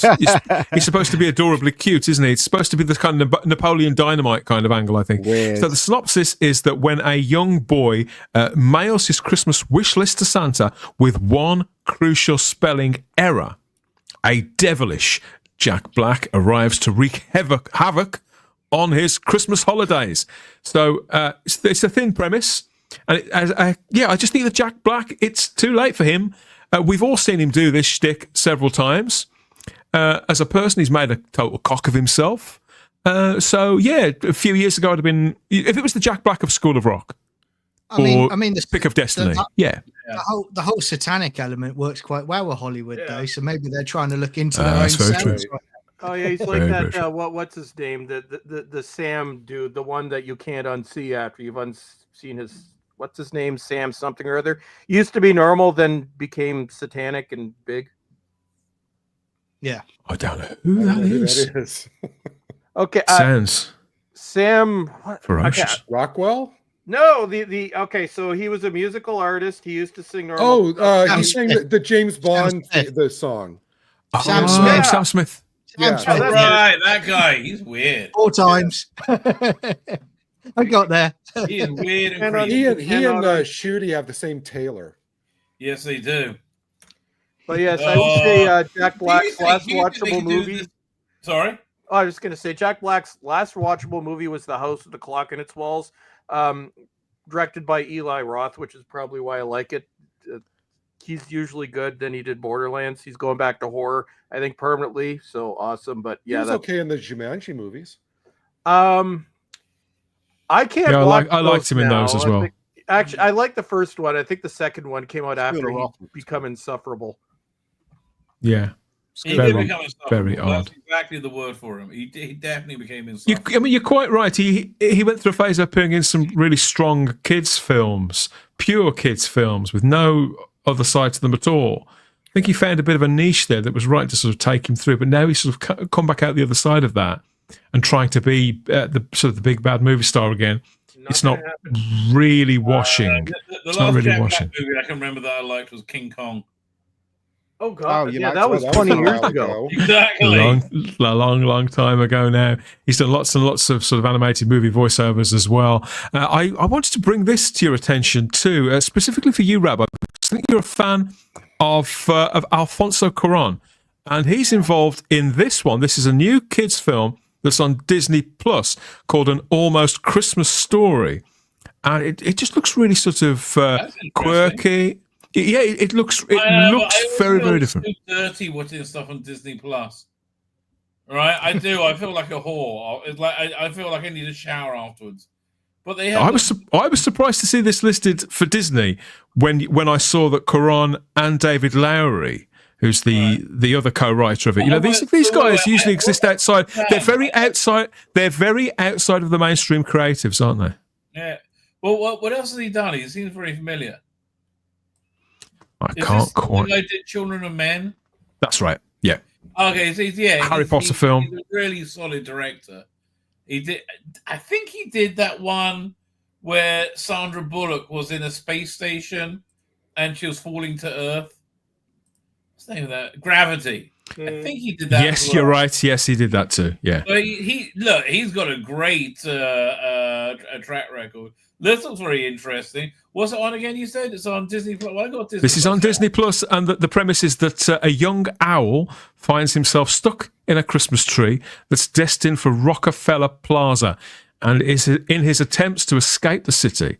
The owl befriends a little lost girl, and they embark on an adventure discovering the magic of Christmas. Oh, that was good. It sounds very wholesome. That sounds fun. Yeah. The Guillermo del Toro one, the Pinocchio. Did they come out last year? Yes. That's what the look reminded me of when I saw these images. I thought was that's so disturbing and depressing. I only got about halfway through. I got a half hour in because when you had Giuseppe singing to Pinocchio, I was just like, this is weird. Feels like, creepy, stalkery. I don't like this. It's because it's kind of like the Hallmark stuff that you were just describing there, Chris. Right. You know, you see a raft of movies come out, and they've all got the same general premise. And I think it's the same with kids' CGI animated movies too. Several of them have turned up on Netflix and Amazon, and probably on Disney as well. And some of them look beautifully made, to tell you the truth. I was watching one yesterday, and it looked really quite cool, but it wasn't really worth talking about in any way because it looked like 101 other ones, John, that I'm sure I saw this last year, but I hadn't. It was new, but I felt like I'd seen it before. Whereas this, I think this looks quite distinctive. Yeah, it looks distinctive, and it looks different and original, which is something you can't really say for Disney these days. But hopefully it'll be good, and there won't be any extra elements added into it. It'll just be a wholesome Christmas story. So fingers crossed on that one. So I'm trying to judge it based on the creatives, and I think, well, because again, I try not to lean too hard into the pop culture stuff, the pop culture war stuff here, and try not to be too tribal about it, because there is some good stuff on Disney Plus and movies and TV shows. There's a lot of good stuff. I haven't seen any. Even some documentaries as well. Yeah, I mean, the only one I would say that I did enjoy recently was the one would be probably the John Williams documentary That was I great. did enjoy Yeah, that that was one. good. There's a Beatles documentary out at the moment, which I still haven't got round to. Beatles 1964. It looks right up my street. That's on Disney Plus too, so I'll give that a go as well. But it's the fact that Caron's doing it, and I haven't seen him do anything like purely for kids in a while, and it does seem to line up. It just seems to line up with a lot of those more idiosyncratic I want movies. to watch that. Didn't he do a Harry Potter movie? Like Yes. a good one. It was. Yeah, it was all it was The Prisoner of Azkaban, Yeah, that was a good one. which is my favourite Harry Potter movie because it's slightly left fieldy and it's got that kind of edge. It's kind of unsettling when you watch it. Movie. I'd love to see him do a James Bond movie. So would I. Not a fan of Harry Potter, I'm afraid. Aren't you really? Not really. Not I really. had never seen a movie up until about 4 years ago. I did not hate it. Good. I liked it. Then I watched the sequel things. They weren't very good. What is it? The one where the guy was looking after all those strange creatures. Fantastic Beasts. That stuff. I kind of liked that one. The first. I like the first one. I thought the first one was really great. Good, yeah. Eddie Redmayne that says fired he Johnny wants to Depp. do it. It'd be great. One of them. Yeah, Johnny Depp was in the first one, and then he got fired, and they replaced him with Mads Mikkelsen, whatever his name is. They replaced him. Oh with him, god, that's so silly. Yeah, so We've got a take on the Christmas animation. There, an almost Christmas story that is, Stephen. That's on Disney Plus. Another film that's coming to, and I think this is on Amazon Prime now, even though it was only released in cinemas around 3 or 4 weeks ago, is this one. It's called Red One. Stars Dwayne. The trailer looks funny. I'll pause for the groans. The trailer looks funny. It stars Dwayne Johnson, Chris Evans, Lucy Liu, and J.K. Simmons, all of whom I've got a lot of time for all four of them. And I saw the trailer for this, and I thought this film did look fun. Yeah. J.K. Simmons sells it. Yeah, I would watch J.K. Simmons playing Santa any day of the week, and I think this film seems like a laugh. The premise is that when a villain kidnaps Santa Claus from the North Pole, an elf, which stands for extremely large and formidable operative, joins forces with the world's most accomplished tracker to find Santa and thus save Christmas. So it's a pretty thin premise. But to be honest, when you've got J.K. Simmons playing Santa, and you've got these sort of pretty bankable names, even Lucy Liu's quite popular, then this should do quite well. I don't know whether Amazon funded this, and that's why it's gone from the cinemas to streaming this quickly, because apparently it's not done as well as they expected in cinemas, but it's not flopped either. I suppose they couldn't wait until next Christmas to put it on the streaming platform, and that could be why it's there already. But has anybody seen this? Gary, have you seen this? Have you heard anything about this? Ian's obviously not a fan, but I'll come to you in a moment. When I found out that it was already on streaming, that's going to be one of I'm going to give it a try this week. Yeah, I'm going to watch this. It came out in the theaters over here about 3 weeks ago. Yeah. I'll try this. It's free on streaming. Why not? Yeah, I'll give it a punt if it's free. Why not? It just looks fun. And like I say, I like all these actors. I do, when I see Chris Evans, I used to be really fond of Chris Evans. Now I can sort of take him or leave him. He does look in this like they've got him because Ryan Reynolds was busy in that.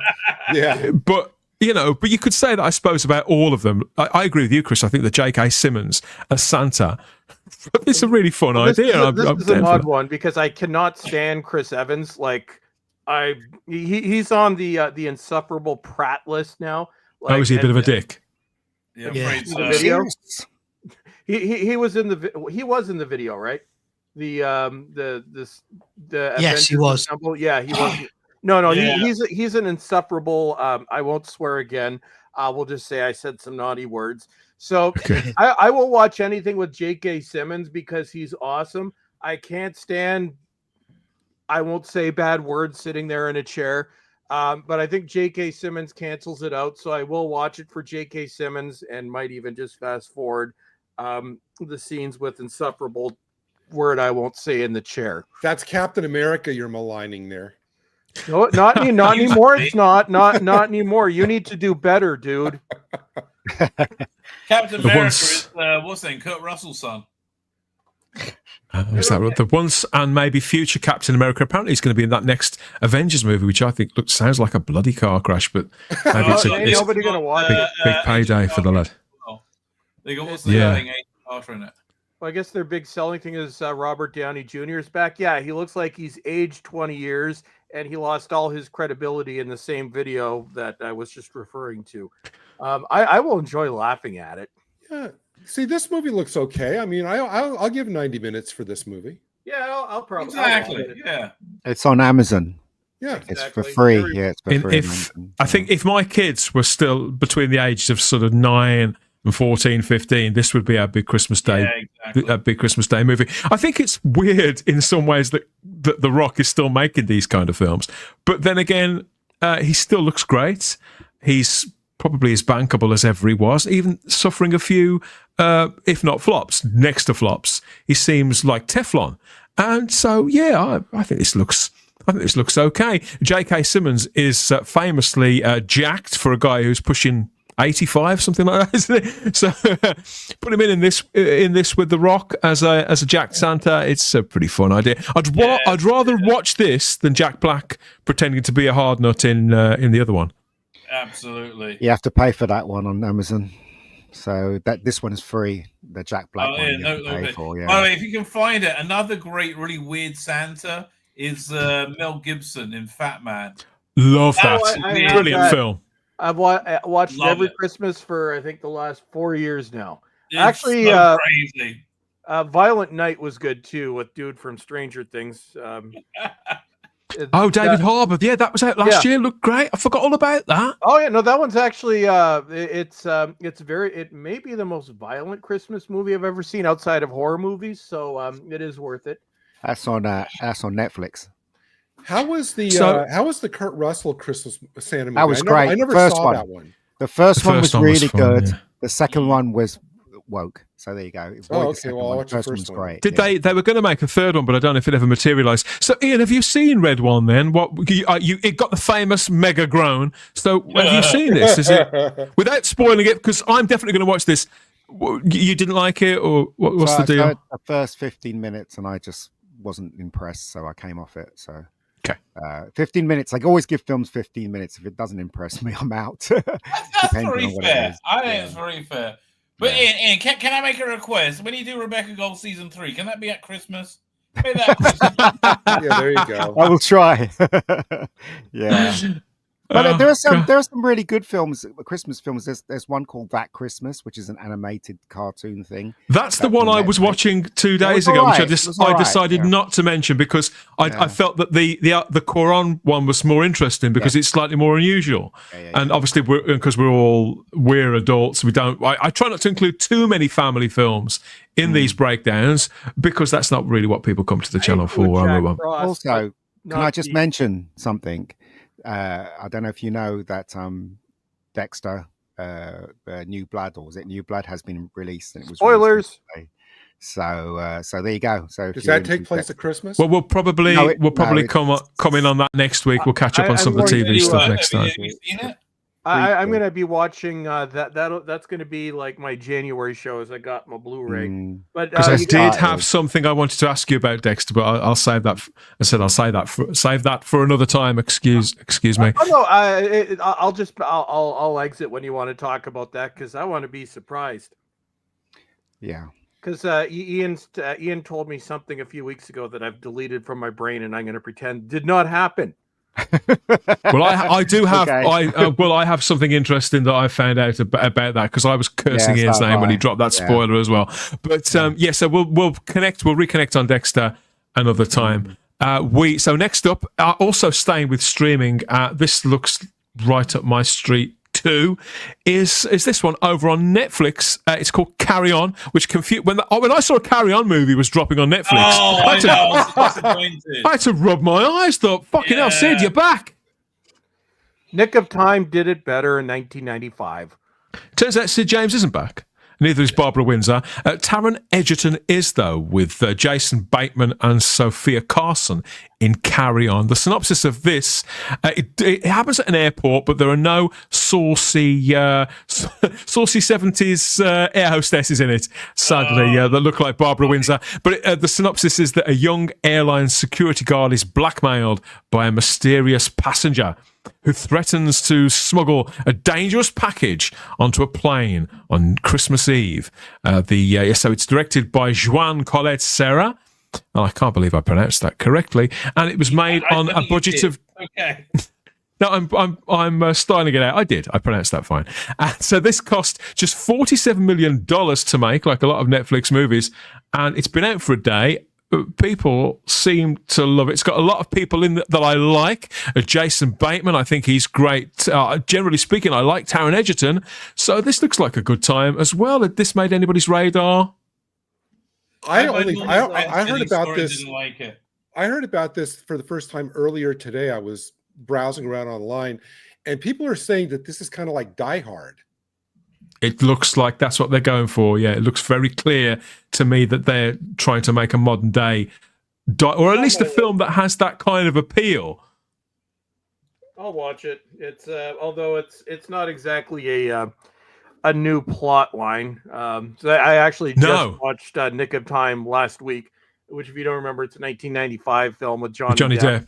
Yeah, where I don't think this is necessarily set in real time, though, in the way that Nick of Time was. The main plot, though, airports, the bad things happen. But I will check it out. It looks at least watchable, which is odd for Netflix. So I got a review from my normie friend. He said, to quote, "Tried to watch Carry On, which was released today. Too stupid."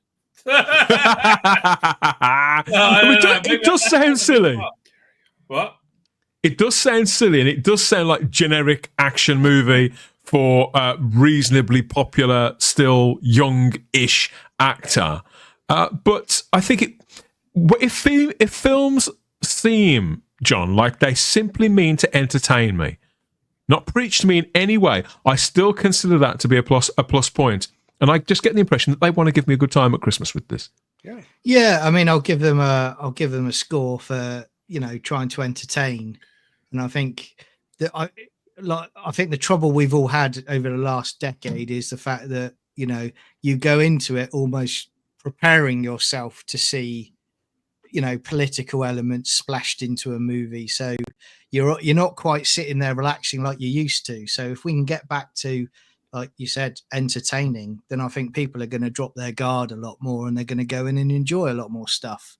But it's going to take time, isn't it, really? But a few years ago, Netflix had a major action movie success over Christmas with a Chris Hemsworth movie, Rabbi, called Extinction. I think they could be hoping for a similar sort of thing here. This is a very pretty girl that's with Taron Egerton there, Sophia Carson. I don't think I've seen her in anything. Those are huge false eyelashes. I've only just realised. I was going to say, I didn't know what you're referring to, but these are false eyelashes. It depends if people want to go to the movies. The thing, I was talking to my wife about this today. She was saying she doesn't even know of any movies coming out right now. I can't remember the last time she heard of a movie coming out. Right? And then I said, well, it was Wicked. That's how she decided to go with my daughter. Right? But the movies aren't on people's radars anymore. Right? There's no cultural impact to movies. It's so... And I'm saying from the normie world, right? Maybe they did it to themselves on Facebook. It's over. They've destroyed it. I think that they don't know how to market them anymore. I think that they do.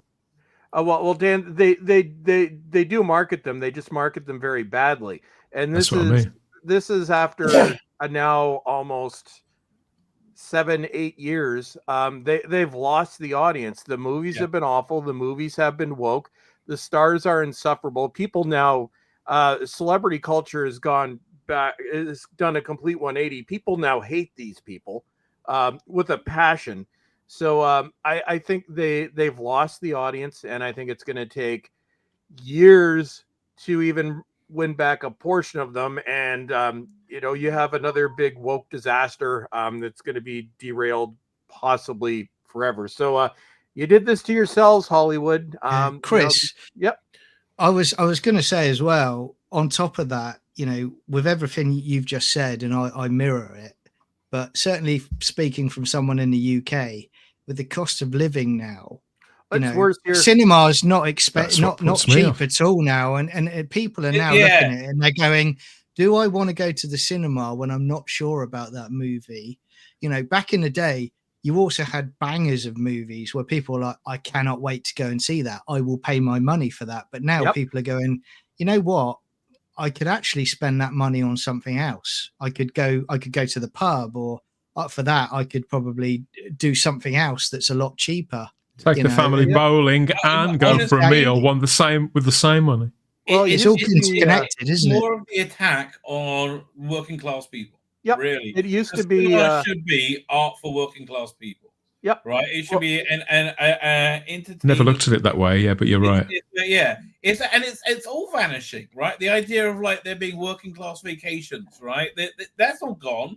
That's crazy. They don't want working class people going on holiday anymore in Britain. Then people can't even get cars anymore. Right. But I remember for years.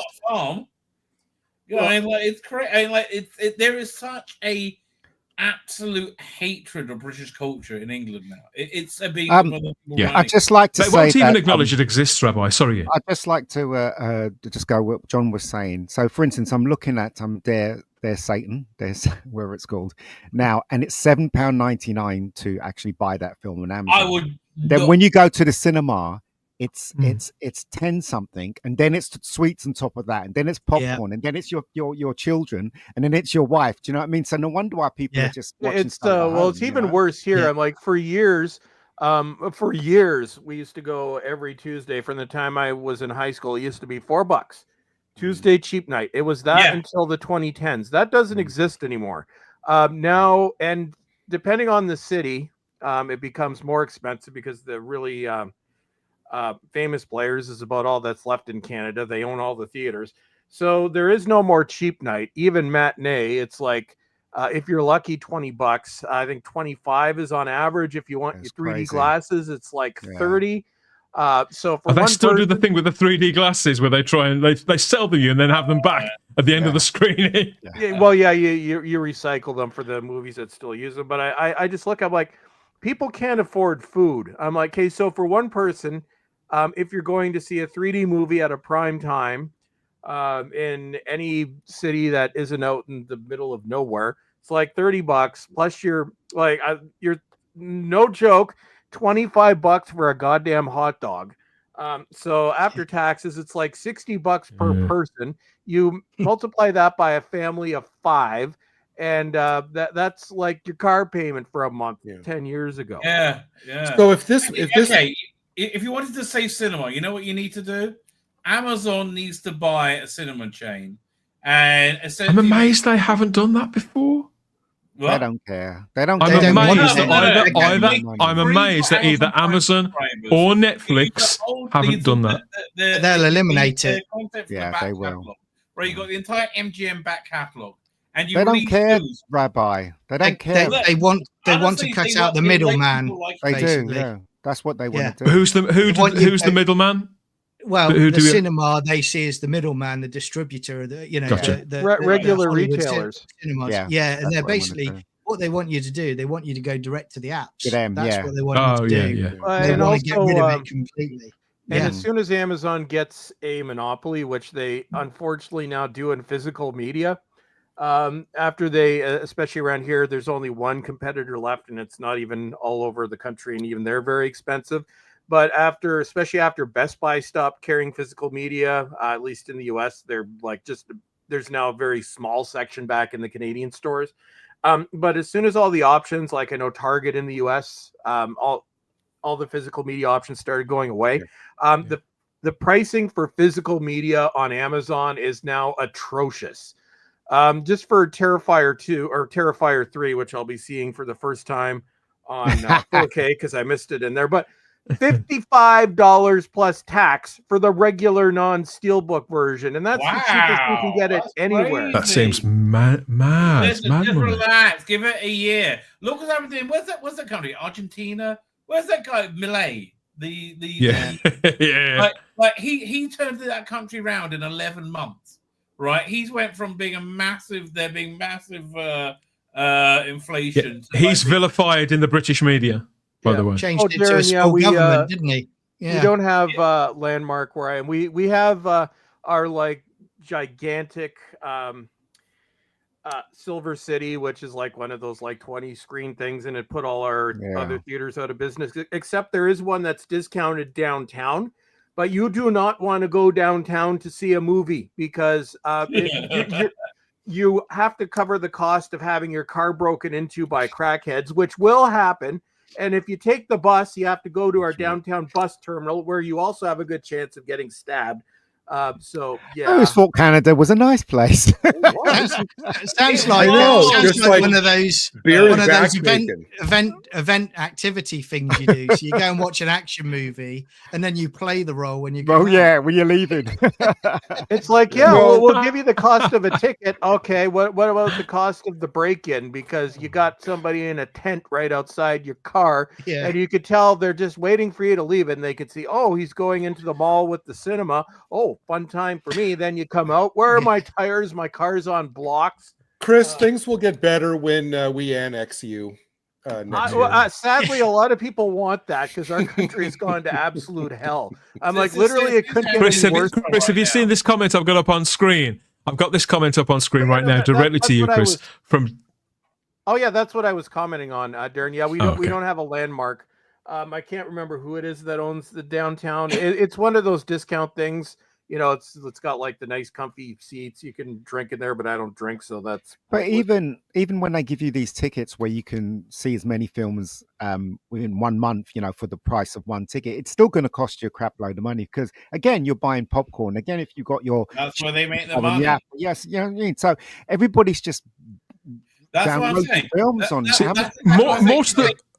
more often than not. Chain, and they made it free for Amazon Prime subscribers. Yeah, they're just selling good. more Amazon Prime. Yeah. And then they make the money on the concessions anyway. And Ian, again, they got the whole MGM catalog. They have all the James Bond movies. Yeah. They could release them. And Ian, don't forget the $20 limited edition popcorn bucket that you have to buy too. More often than not, when I watch these films on Amazon or Netflix, their own produced films like Carry On, going back to that. More often than not, I do enjoy them. I'm not sure if I think my expectations are being a man of perhaps a middle-aged man now of a previous generation. I still associate sort of getting a full experience with actually going out to the cinema theatre. But most of these films, even the ones where the plots sound a little bit familiar, a little bit hokey, and even when the stars are a little low rent, when it's perhaps people whose shimmer has dimmed a little, I always enjoy them on one level or another. And this one's got some great people in. Jason Bateman, playing the villain of the piece. I've seen him play villains before, not for a while. I'm down for this. I think this looks like fun. Up to a point, I know what I'm going to be getting, and in some respects, I think I'm up on the deal for that. So I'm going to give this my time as well. But the thing is, though, you know why they, like, for instance, right? They'll never, this summary of this story, the synopsis of this story, they'll never put this kind of thing on the cinema because people just go immediately, it's Die Hard. But if it's on Amazon or Netflix, it's easy for people to say, I can just click on that, and it doesn't cost them any more. I just want to know if you know what I mean. That's why that's why they make films like this. It's a blatant rip-off of Die Hard, and it's on a streaming thing, so you don't have to pay extra. You just pay the whatever, and you can watch it. So that's why they do make films like this, but they'll never make films like this for the cinema, if you know what I mean. I just want to know if the airlines are going to show this during the flight. No, they won't. You know. I think with Hollywood being in such a mess, I'm actually pitching at the moment for all of the classic action movies to be recreated with Muppets. I think that'd be great. Die Hard with Muppets, Lethal Weapon with Muppets. Fantastic. Demolition Man. That will do that. Dan, that'd be so much better. Dan, there's a review. There's a review of the movie in the chat, by the way. From well, I don't want a review of the film from people because I want to watch it for myself. But I hope you enjoyed And Yes, when you do, it's good. let us know. Let us know by all means. Post Christmas, we'll have a post match assessment of what people have watched and whether they had a good time with this stuff or not. Speaking of having a good time at Christmas, it brings me to Christmas Day itself.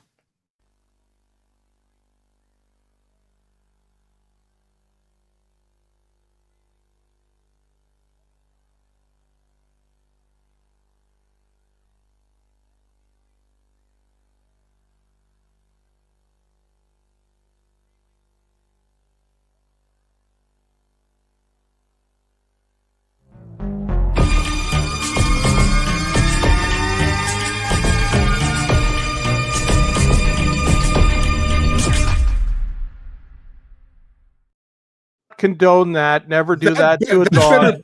That better be an actual scene. That was very disturbing. Yeah. So announcement: never, ever, ever, ever, under any circumstances, ever do that to your dog. Yeah, I'm actually worried about what site Dan went on to actually download. It is. It seems like some weird underground porn site. That is a what do they call it? An outtakes reel that was put together specifically for employees of Aardman way back to make the kind of like the tapes they put together at the BBC for the VT boys, with people like Angela Ripp and Tom Baker swearing and things like that. It's one of those, and I'd never seen it before. It amused me no end, and I thought it was the perfect lead in for us to talk about Wallace and Gromit: Vengeance Most Foul, directed by Nick Parker as ever, with Merlin Crossingham this time. And the synopsis of this is that, a Gromit's concern that Wallace has become over-dependent on his inventions proves justified when Wallace invents a smart gnome that develops a mind of its own. So this is finally the return of Wallace and Gromit in a feature-length production, 79 full minutes of brand new Wallace and Gromit action. The first real drama from them, the first real production since 2008 when A Matter of Life and Death came out, but that was just half an hour. Here we get the best part of an hour and a half's worth of brand new Wallace and Gromit. I can't wait for this. It stars the voices of Ben Whitehead, Peter Kay, Lauren Patel, and Reese Shearsmith. And it looks like it's going to be the jewel in the crown of the entire British TV Christmas season. Is what's name still alive? Brian Salis, the guy who did Peter Salis passed away in 2017, and Ben Whitehead has been voicing.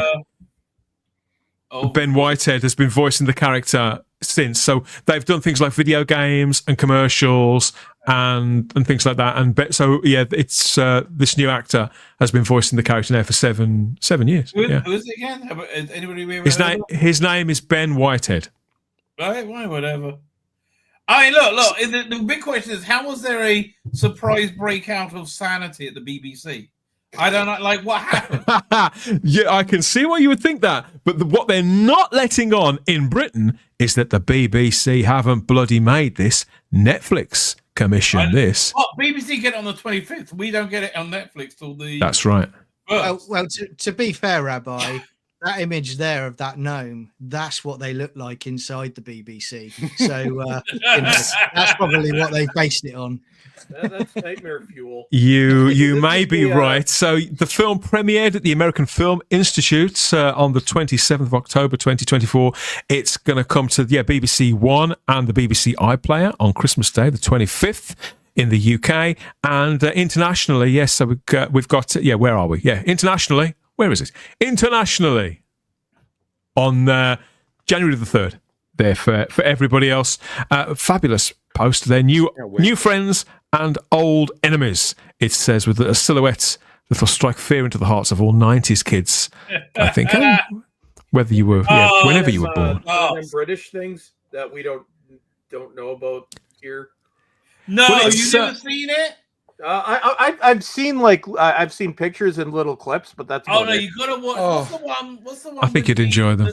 The Wrong Trousers, is that the one? Yeah, that's the first main one. The Wrong Trousers, and I think this is a direct.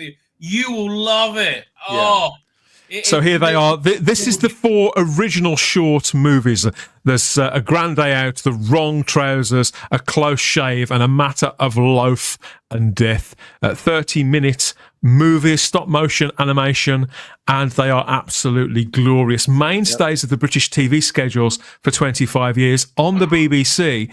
And several years later, they got a feature-length one into cinemas, didn't they? Which was it's The Curse of the Were-Rabbit. That was called, wasn't it, if you remember? So I've got a picture of that as well. There it is. There's Curse of the Were-Rabbit. That was, when was that? A couple of years earlier. It's about 2005. I've already planned my Wallace and Gromit Binge Fest this week leading up to it to rewatch everything. I can't wait for this. And if you look at the 3 new BBC Christmas idents with Wallace and Gromit, that little gnome is in one. All of them have Easter eggs to look out, in the idents. They're great. They're there. I mean, everything is class about this production, right? This is what Doctor Who used to be. Doctor Who used to have everything, like every pore of it would bleed love, right? Of that people making it. And this is what, this is why I think people love it. Also, because it's really good. It's fun. It's gonna make people smile and be happy. They don't think it'll be woke. Well, Rabbi, I think that this spirit of to entertain and to reach the inner child of it, this used to be the same. It wasn't just Doctor Who. I think it was the majority of certainly British television programming had this kind of flavour to it. Whether you're looking at Wurzel Gummidge back in the day, the Fools and Horses specials, stuff like Noel's Christmas Presents, everything was just done with a purer heart. Everything for the last few years has been consumed with this DEI agenda. And the more prominent it is, the more it has to be there. We have some gnome representation there, I suppose. Mechanical gnomes. Maybe. I don't know. But like this, I don't know, so much that you can be like offended and cancelled by this. I'm like, it's showing white British working class people as being good. And that's part of it, Rabbi. I think when you talk about these shows, Dan, and in the past, like Wurzel Gummidge and things like that, when they do these things, they do them and they make sure that they are traditionally styled British, and that's why they become so successful, because word of mouth gets out there. People in other countries see it and they love it. They love the British style of these programs and movies, and that's what's been lost for quite a few years. So I just want to see more of it. I really do, and I really hope we're turning the page now and we're going to see a lot more stuff like this that is just as Rabbi was saying earlier, it's entertainment. Let bring it on. I can't wait for this on Christmas Day. Yeah. Listen, I think if we can get through the next month and a week, right? If we make it to January 20th without there being some kind of world war apocalypse, which it's 50-50 at this point, everything's going to work out fine. Yeah. What we got to do is make it there. I don't know if we're going to, right? But look, once Trump comes in, everything's getting better already. Yep. Right? They're running scared from this DEI nonsense. It's over. Even Disney, it's over. It's safe to bring stuff like Wallace and Gromit back, and God willing, James Bond back. Things that are part of British culture that can't be altered and bent out of shape, and have them received warmly. I mean, it's quite a lineage stretching back 25 years. Big screen and small screen. None of these have ever failed. I can't see this one either. They've been making it for several years, putting it together, and this does seem to be a production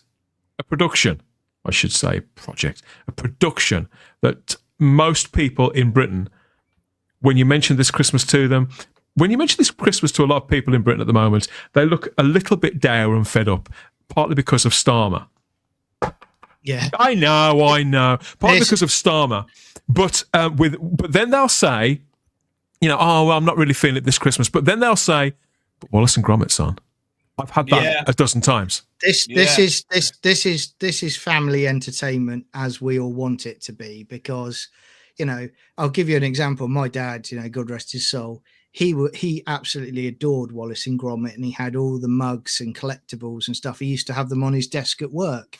And when my nieces grew up, were little, he sat them down and they watched Wallace and Gromit with him, and they came to love Wallace and Gromit, and that's about family entertainment. Yeah. It gets family to sit down together. It gets parents and grandparents to say, come on kids, come and watch these films and programs with me, and it spreads like that. That's how you do it, and that's how these things become so popular.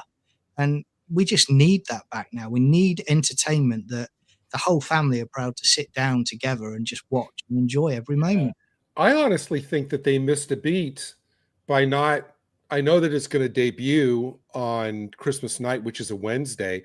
I actually think they missed a beat then by not showing it in theaters as well the following weekend, like the Saturday and Sunday of the following weekend. You'd have kids begging their parents to take them to the theater to see it, even if they've seen it.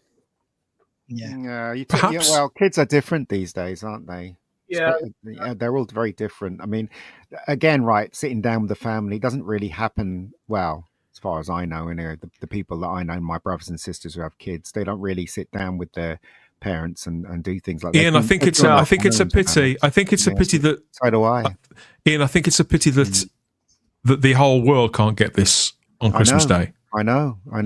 And also, isn't it is a big cheek that BBC is promoting it like it's their own and they paid for it? And they do it all the time. BBC Live, really? What a shock! Because they know that to the British public, the BBC and Wallace and Gromit are inseparable. So it's all to maintain the illusion that they haven't lost it. Whereas Channel 4 lost Black Mirror to Netflix too, they don't bother maintaining that pretense because they are on the surface. They still maintain the pretense they're a commercial thing, but they're owned by the government as well. The BBC are involved in Channel 4, but they maintain the illusion.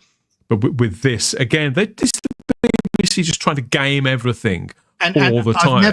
I've never ever agreed with all the comments that they rattle out about the fact that they can't afford to produce this show and that show.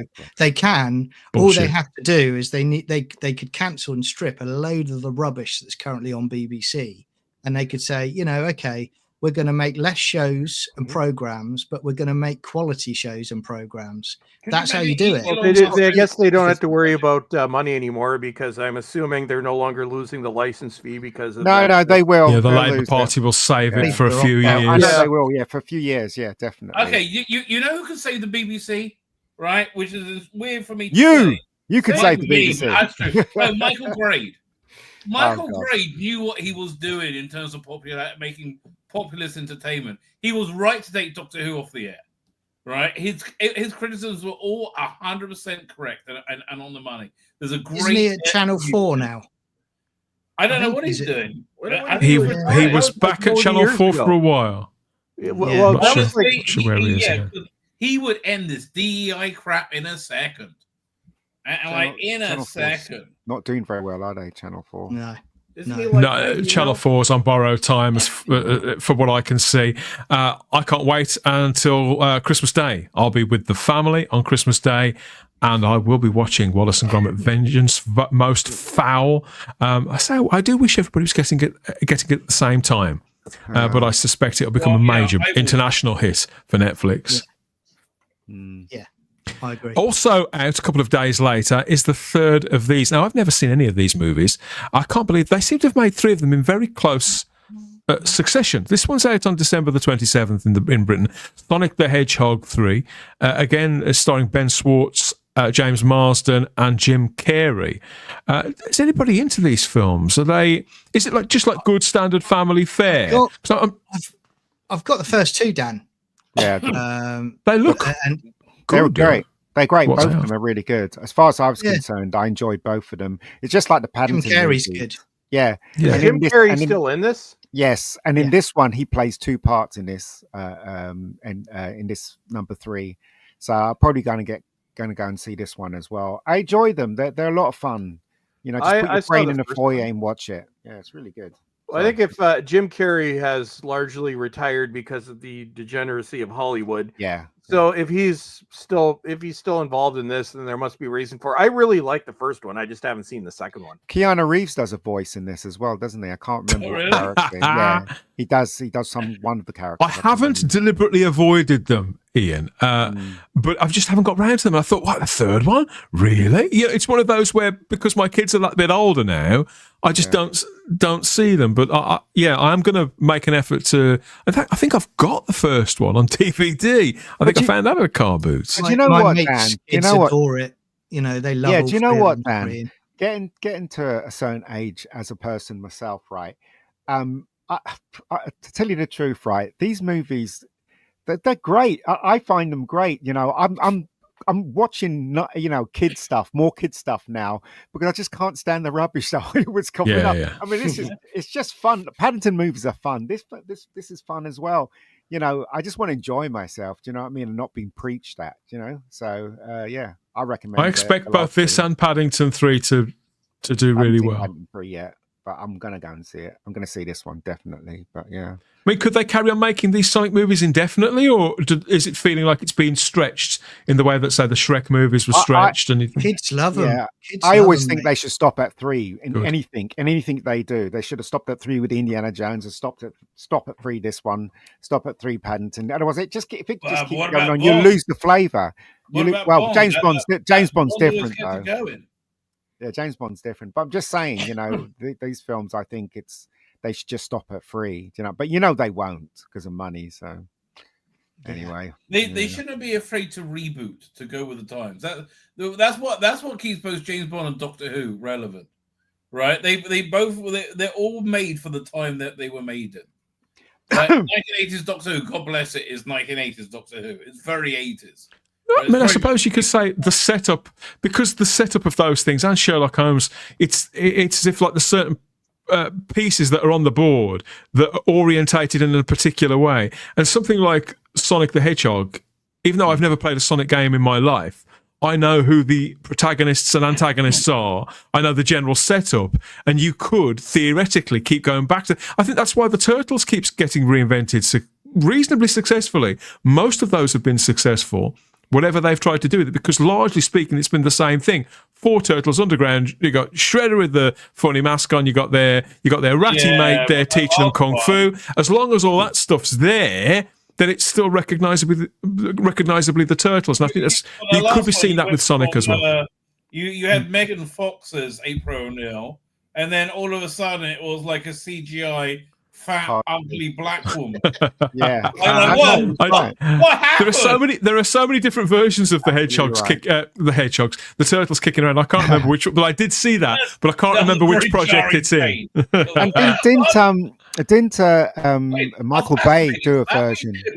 He did two live action movies. Oh, yeah, he did. They were ugly, weren't they? Those turtles were ugly, man. The first one, then he redesigned them for the second one. I went to Comic-Con years ago, and I got an autograph from Kevin Eastman, and I basically said to him, I said, look, him and his wife, I said, look, I'm sorry, but I've got to say those 2 Michael Bay Turtles movies are complete shit.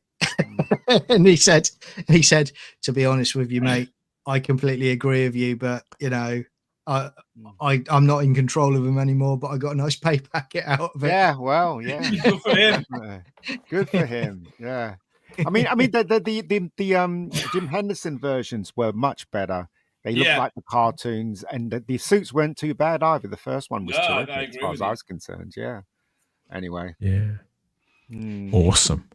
What next? Yes, to round off is this next one. Now, this isn't actually out until New Year's Day, but I thought we ought to mention it anyway.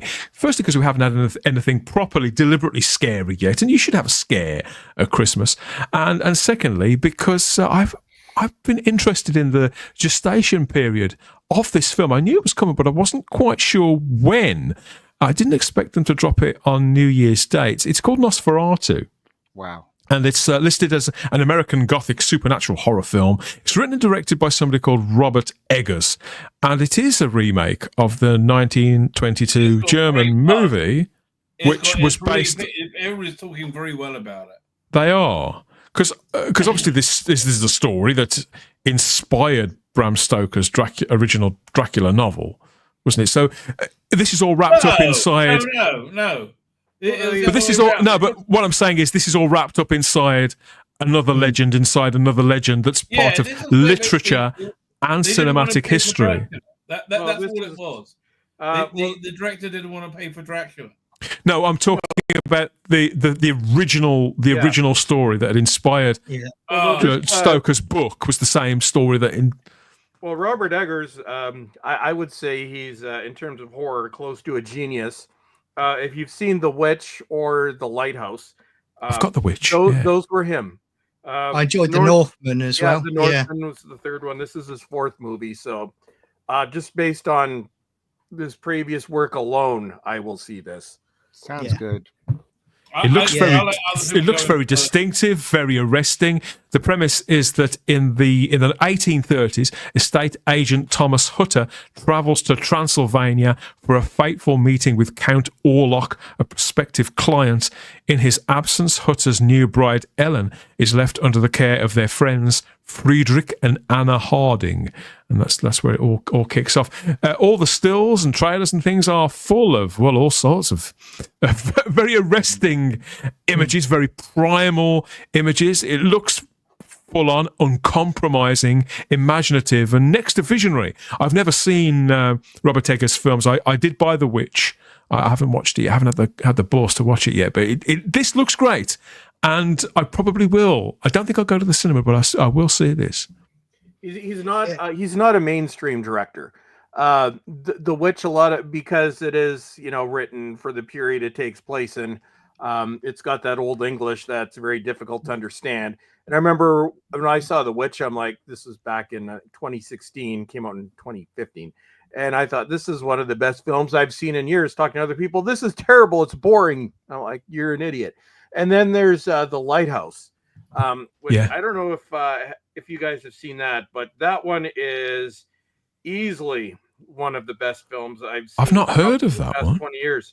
Oh no, has it got Batman in it? Is Robert Pattinson in that? Yeah, Robert Pattinson is. And this is actually the film that sort of sold me on him as a director. Also has Willem Dafoe. So it's all shot in black and white. I think he made all three as well. Yep. Oh, was it? Willem Dafoe's in this too, as is Bill Skarsgård, Nicholas Hoult, who we've got on screen at the moment, Lily Rose Depp, that's Johnny Depp's daughter, isn't it? Aaron Taylor Johnson again, he's in everything at the moment. Ralph Ineson is in it, the future Galacticus. So this is quite a cast he's managed to attract to this movie. It does look like a big film. What I've read about it as well, Dan, is the fact that he's actually making it original. He's not trying to do a hash of previous versions. He's going down a different route with it, from what I've read. So it does sound really interesting. And I'm not a horror fan. I'm interested in this. I had wondered, Rabbi, if it was going to be like how John was describing there, if it was going to be some sort of the way when Gus Van Sant remade Psycho and did it shot for shot. I think this is his breakout movie. I think this is going to be his most mainstream movie. And I think this might lead him to leaving the horror genre to something different. But I think this is a real breakout movie for him. I think. Because look, The Lighthouse and all they were very niche movies. This is a much more mainstream populist movie. So I think that's which is good and bad. Yeah, exactly. There is. Yeah. Even though Halloween, is supposed to be the time for scary movies, I think ghost stories and not necessarily horror as such, but I think ghost stories do tend to do quite well at Christmas. They're good date movies, aren't they? I think something like this, you could potentially take a girl to. I mean, she may not be best pleased with you at the end of the night, but it's something to. It's Winter's Nights. I think that's what appeals about this to me. I wouldn't go and see a film like this in the summer. Yeah, agree. It's a fall type of movie, fall, winter. So that's Nosferatu out on New Year's Day here in Britain. I'm not sure when it's out in the rest of the world. I think it's probably different dates all over the place. But I thought the perfect one to finish off our Christmas movie preview for 2024 with there. We've covered a lot of ground and tried to include as many different kinds of movies that I possibly could find that are streaming on Amazon and Netflix and in cinemas, certainly all over Britain. Those are the UK release dates that I've been going to simply because, I can't possibly be all over every time zone, because that's the thing when it's different. So many different rules now across the board. Some films they're different again by a period of months, but yeah, I think that's a good crop there, depending on what you're into. And let us know which ones of those you catch at Christmas or in the New Year. By all means, in the comments section. We're not quite done yet. There is something else. There's another film to look at in a couple of minutes. We've had lots of comments here in the live chat. People, so The Witch, people do seem to be fond of that. Stephen Braddock again says, I've never seen the Sonic films. I'm surprised they're being well reviewed, appraised by the panel. So he's going to check those out as well. Thank you, Stephen. Rose Kirby is asking, have any of you heard of the Inside the Card in Derby? It's only $5.99 per film every single day. Don't know what that is, but that sounds like a bargain. Fine, $5.99 for anything.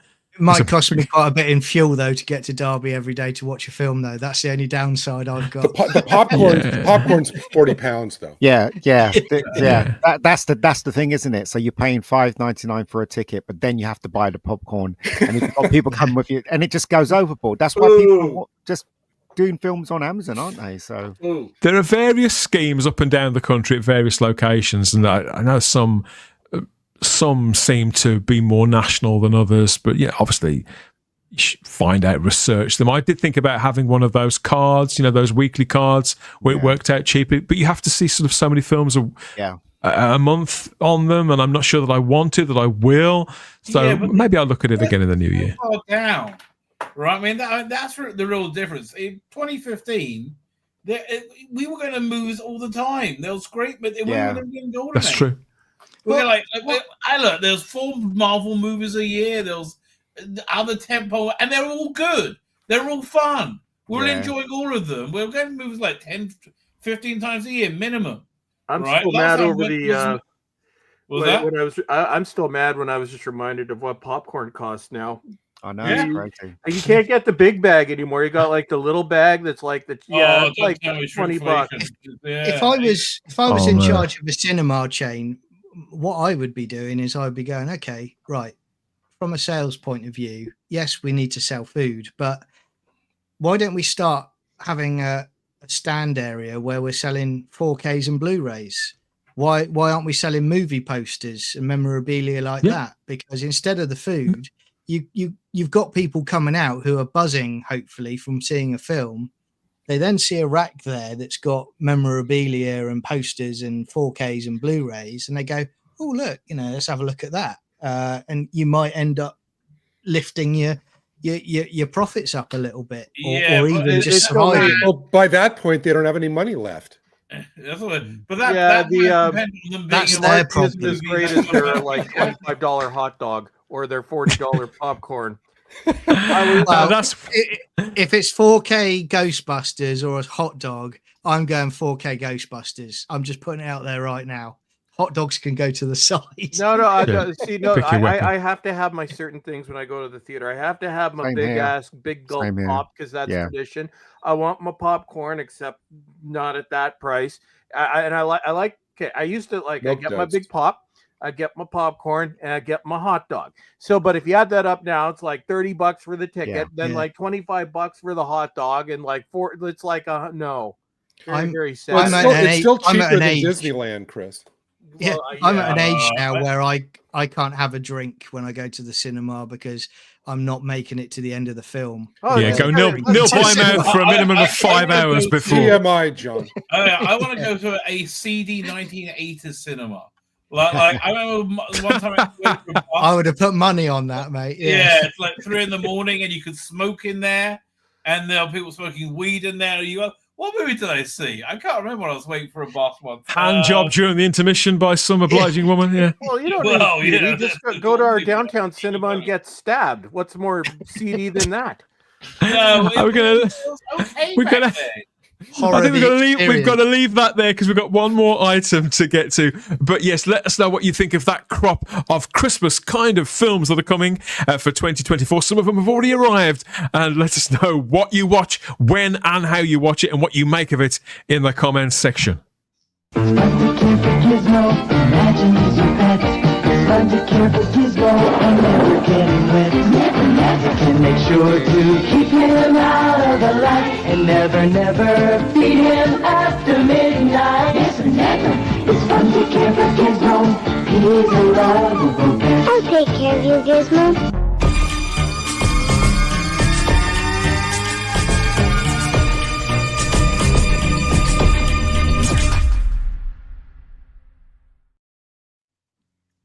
Oh, the Advent crown. Everything is up. All is present and correct as long as John Noakes is handling the Advent crown duties, I think, Rabbi. Harkening back all the way to the 1970s and when Auntie Beeb was benign and meant us nothing but good cheer all year round and solid guardianship. Oh, for those days. Oh, for those days when public information films were. Did you notice that thing? It was like tinsel and all this very flammable stuff with candles. Yeah. Look at So that. you've spotted the design flaw there. There was the odd mishap, if you remember, where they would report that the kids would write in and say, "Oh, my house burnt down on Christmas night." Yeah, I'm like, I'm looking at it going, how did that get made? You got John Noakes like building a temporary home for them on the show, you know. Yeah, township. No. Yes. Well, they know what to ask Santa for next year. They made him do a lot of things, though, didn't they, John Noakes? They made him do a lot of things. So They did. Yeah. For anything. I love going. Who were the BBC to tell us what to do and how to do it, particularly during the 1970s? At least we had public information films on the big screen and the small screen with slightly more grounded and provable advice in case any of us wanted to do anything that was fucking stupid. Any one of a number of things. Of course, this was an international phenomenon, as Mr. Bolstrek has been reminding us on the weekly lately, with an astonishing array of public information films from his part of the world, and this one really is something. So, do you want to? Do you want to line us up for this, Chris? Yeah, so this is from the same campaign as you remember the lady in the diner who had the bad customer a few weeks ago. So this is from that campaign, and you may notice at the end the uploader of this one actually edited the phone number at the end, so it shows up as 5s. It's a legit commercial. The other versions, which are not as good, have the original number. But so this one is called Boardroom, or I'll call it HR Incident in the Making. So without further ado, here's this week's, just play it. Look at the next slide. You can see now that our operating costs are up 23%. Ron, I think it's 19. No, the new number's all right. It is 23%. You stupid bitch! Don't you ever correct me in front of people again! Who the fuck you think you are, you ignorant cow? You think you've got the right to tell me anything? You wouldn't get away with it here. You won't get away with it at home. What's wrong with that? I like he threw the last thing afterwards. He took that thing and he just threw it out. And just to clarify, yes, this aired on TV, and yes, you can swear on Canadian television. So this is from 2003. So is this ad telling women they better learn how to listen? No. He's the daddy. That's the message. Yeah. That's what I got out of it. I don't know you. The guy, the fella there, the gentleman there with the bald head, he's not quite as aggressive as the man in the restaurant one, but I think this one is my favourite so far. I actually think the man in the restaurant and him need to team up in a movie. Yeah. You know, anger issues. Awesome. Like I said, HR Incident in the Making. But you needed that guy from the restaurant to come in at the end to just pour the hot coffee on her, just to finish it off. And he comes in the back off the fire escape, and bitch. And to balance have some of this. Out, what did he chuck at her at the end? He picked something up. It looked like a sellotape dispenser. Okay. It was a stapler. The rolling pin. And to even things out, next week I have something called Nightmare Fuel. So we're going to learn about putting things or not putting things in your mouth. And you will have nightmares after this. I've been saving this one for Christmas. So thank you very much. You're spoiling us, Chris. You can just see that woman though being wheeled out by paramedics, and she's just got a stapler stuck in her mouth. I'm still worried about that woman who fell into the glass display case a couple weeks ago. Oh, she's dead. Oh, she's dead. Well, that's HR in the sky. I have some other ones that are even more disturbing. So yeah. Hold on. Do you think Dan and all us Brits? Do you think the Canadian ones are worse than the British 70s? They're more violent by quite a They way. are more violent, right, aren't Yeah. they? They are Yeah. physical. They're more physical than our Yeah, ones. we talk didn't have that. Yeah. Oh no, You're we're right, mate. hardcore. Well, that campaign is out of Calgary, Alberta, and they're very hardcore in Calgary. So yeah, they don't mess around. That's so funny. Yes, by all means, depending on where you live in the world, let us know if you've seen any other fabulous public information films, whatever you call them, wherever you are in the world. We'd like to see them. So this slot is going to continue. Eventually. It reminds me of that Harry Enfield sketch, women know your limits. Yeah. In the 90s, Yeah. We want to broadly cover the globe with all this stuff and bring back everybody's nightmare fuels. So make sure, yes, you connect with us on social media, and we can get them all shared. We can get your comments on those as well. You can do that via all the usual places, Instagram and X as the Spacebook there with all of that. Or come and join our Facebook group. Thank you again for that, Chris. I think it was generally speaking. Well, you have to admit they are impactful. They certainly are. I felt the impact of that on her face. Certainly, yeah. In the UK, it was all about kids getting hurt, wasn't it? It seems like in Canada, it's all about adults getting punched or something, isn't it? You just got concerned that the reason they had to make this is because there were so many HR incidents like that throughout Canada. Like I said, Alberta's hardcore, man. It's they're nuts over there. Right there. Well, I think it was the young ones. You remember the young ones doing a spoof on those? Yeah. Imagine this: packet of soft banana is your car. And this hammer is an oncoming like Ford Tipex. I do have a parody one in the lineup, but I'm not going to tell anybody which one it is, and then you won't know it's a parody until the end. Although next week is not the parody. Next week actually happened, and this to this day lives in our nightmares. It is probably the most horrifying thing you will see. Well, that's lovely. You raise the bar every week, you do, Chris, when you say it's the most horrifying thing you will see. Yeah. I can't believe they made things like that. Even then, everybody knows that's very silly. But anyway, that's Canada. I can imagine you doing this, Ian. You particularly doing this that we've got on screen right now. Oh yeah. Well, when I was a kid, I used to do stupid things like that. All of us, I think. I don't know. I did. That was a normal day for me. I'm lucky I'm still alive. This for young people. This was normal for Gen X. We just didn't care. Yeah. Yeah, I remember climbing a really tall tree and literally falling. It must have been 6, maybe 7 feet. I fell, and I was okay. Yeah, they told you were fine. They said, "Dude, I don't know how we're still alive." I remember when we were teenagers back in the '90s, you get thrown in the slammer. But we used to do this thing called car wars. So we get out on there was a long highway, probably about 20 kilometers outside of the city.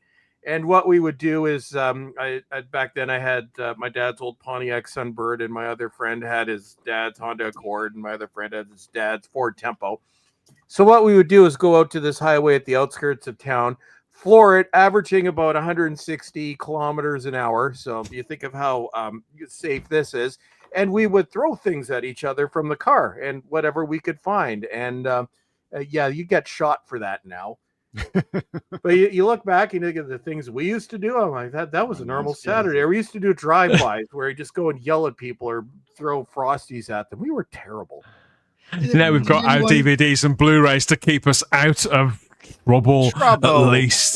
Sort of, near enough. A different kind of trouble, maybe, I don't know. So yeah, another fabulous public information film. Thank you very much for supplying more nightmare fuel just for us.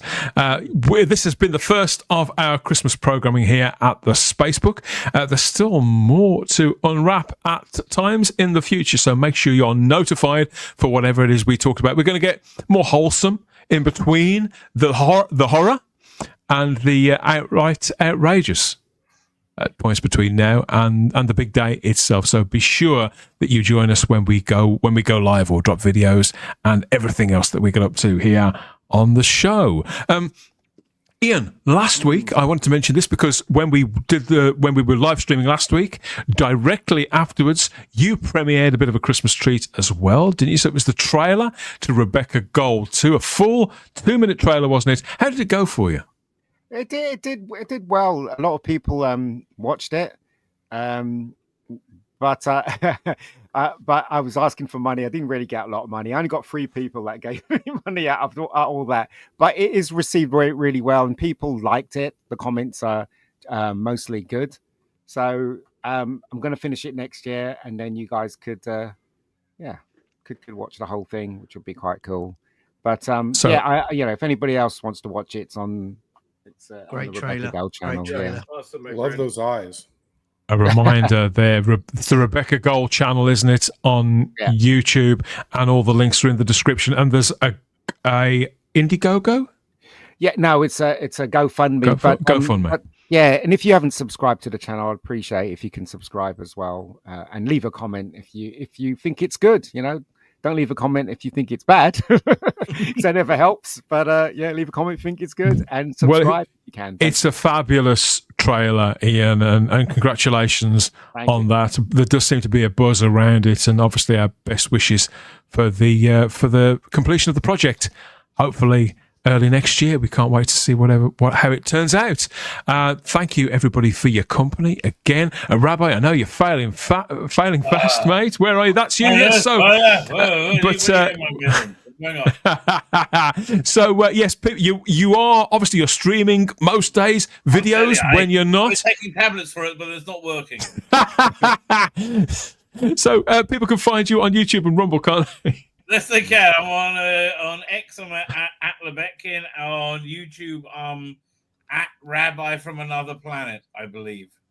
There you go. Not bad. He's only been on the channel for years and years. He doesn't even remember what it's called, but yes. If you just Google cyber filth, I'm sure you'll find me. It will. Thanks again for making it through, Rabbi. I've always wanted to be like you. Okay, you probably don't know this. There's a thing in London in the 80s that if you went into central London, every phone box had these little cards on. Yes, them, I remember.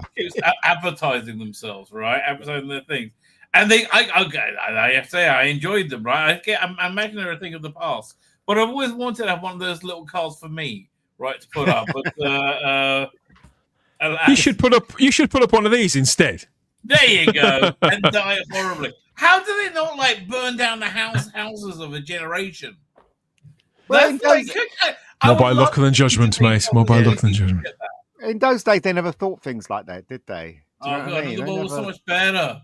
Half of them got left at school. Absolutely, yeah. You could be right. What? Yes, that.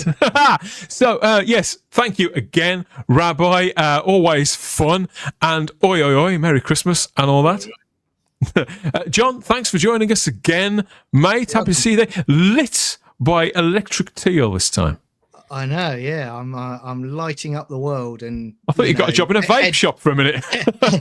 Ed Miliband is hating me right now due to all the electricity and power I'm using. That's it. You show him. You show him, mate. You can stick your turbines. Ed Miliband. Ed Miliband, who's he? Oh, God, he's a politician and a wanker, unsurprisingly. Yeah, once put up windmills everywhere. He's special. Stephen Braddock's asking for more Avengers talk. Gary, we do seem to have uncovered an Avengers enclave. That can't be a bad thing, can it? So, until then, we'll put a pin in that. Won't we? One of the many things that we're going to try and discuss. But whenever it comes to discussing any of this stuff, usually you're a pretty good fellow to rely on. You usually always pull a few facts out of your cap, don't you? You've got stashed up there. Well, no, I mean, as for the Avengers, I mean, I've loved that since I was a kid, so that's going to be great. And I have a whole list now, thanks to you, Dan, of all these movies I'm going to watch this week. There you go. Happy to be of service. Ian, I've Yes. already talked to you, haven't I? Yes, Thanks again, Ian. No worries, I either no don't worries. talk to him at all, or I talk to him twice in the wrap-up. Thanks again, mate. And Bowles Trek again, mate. Hello.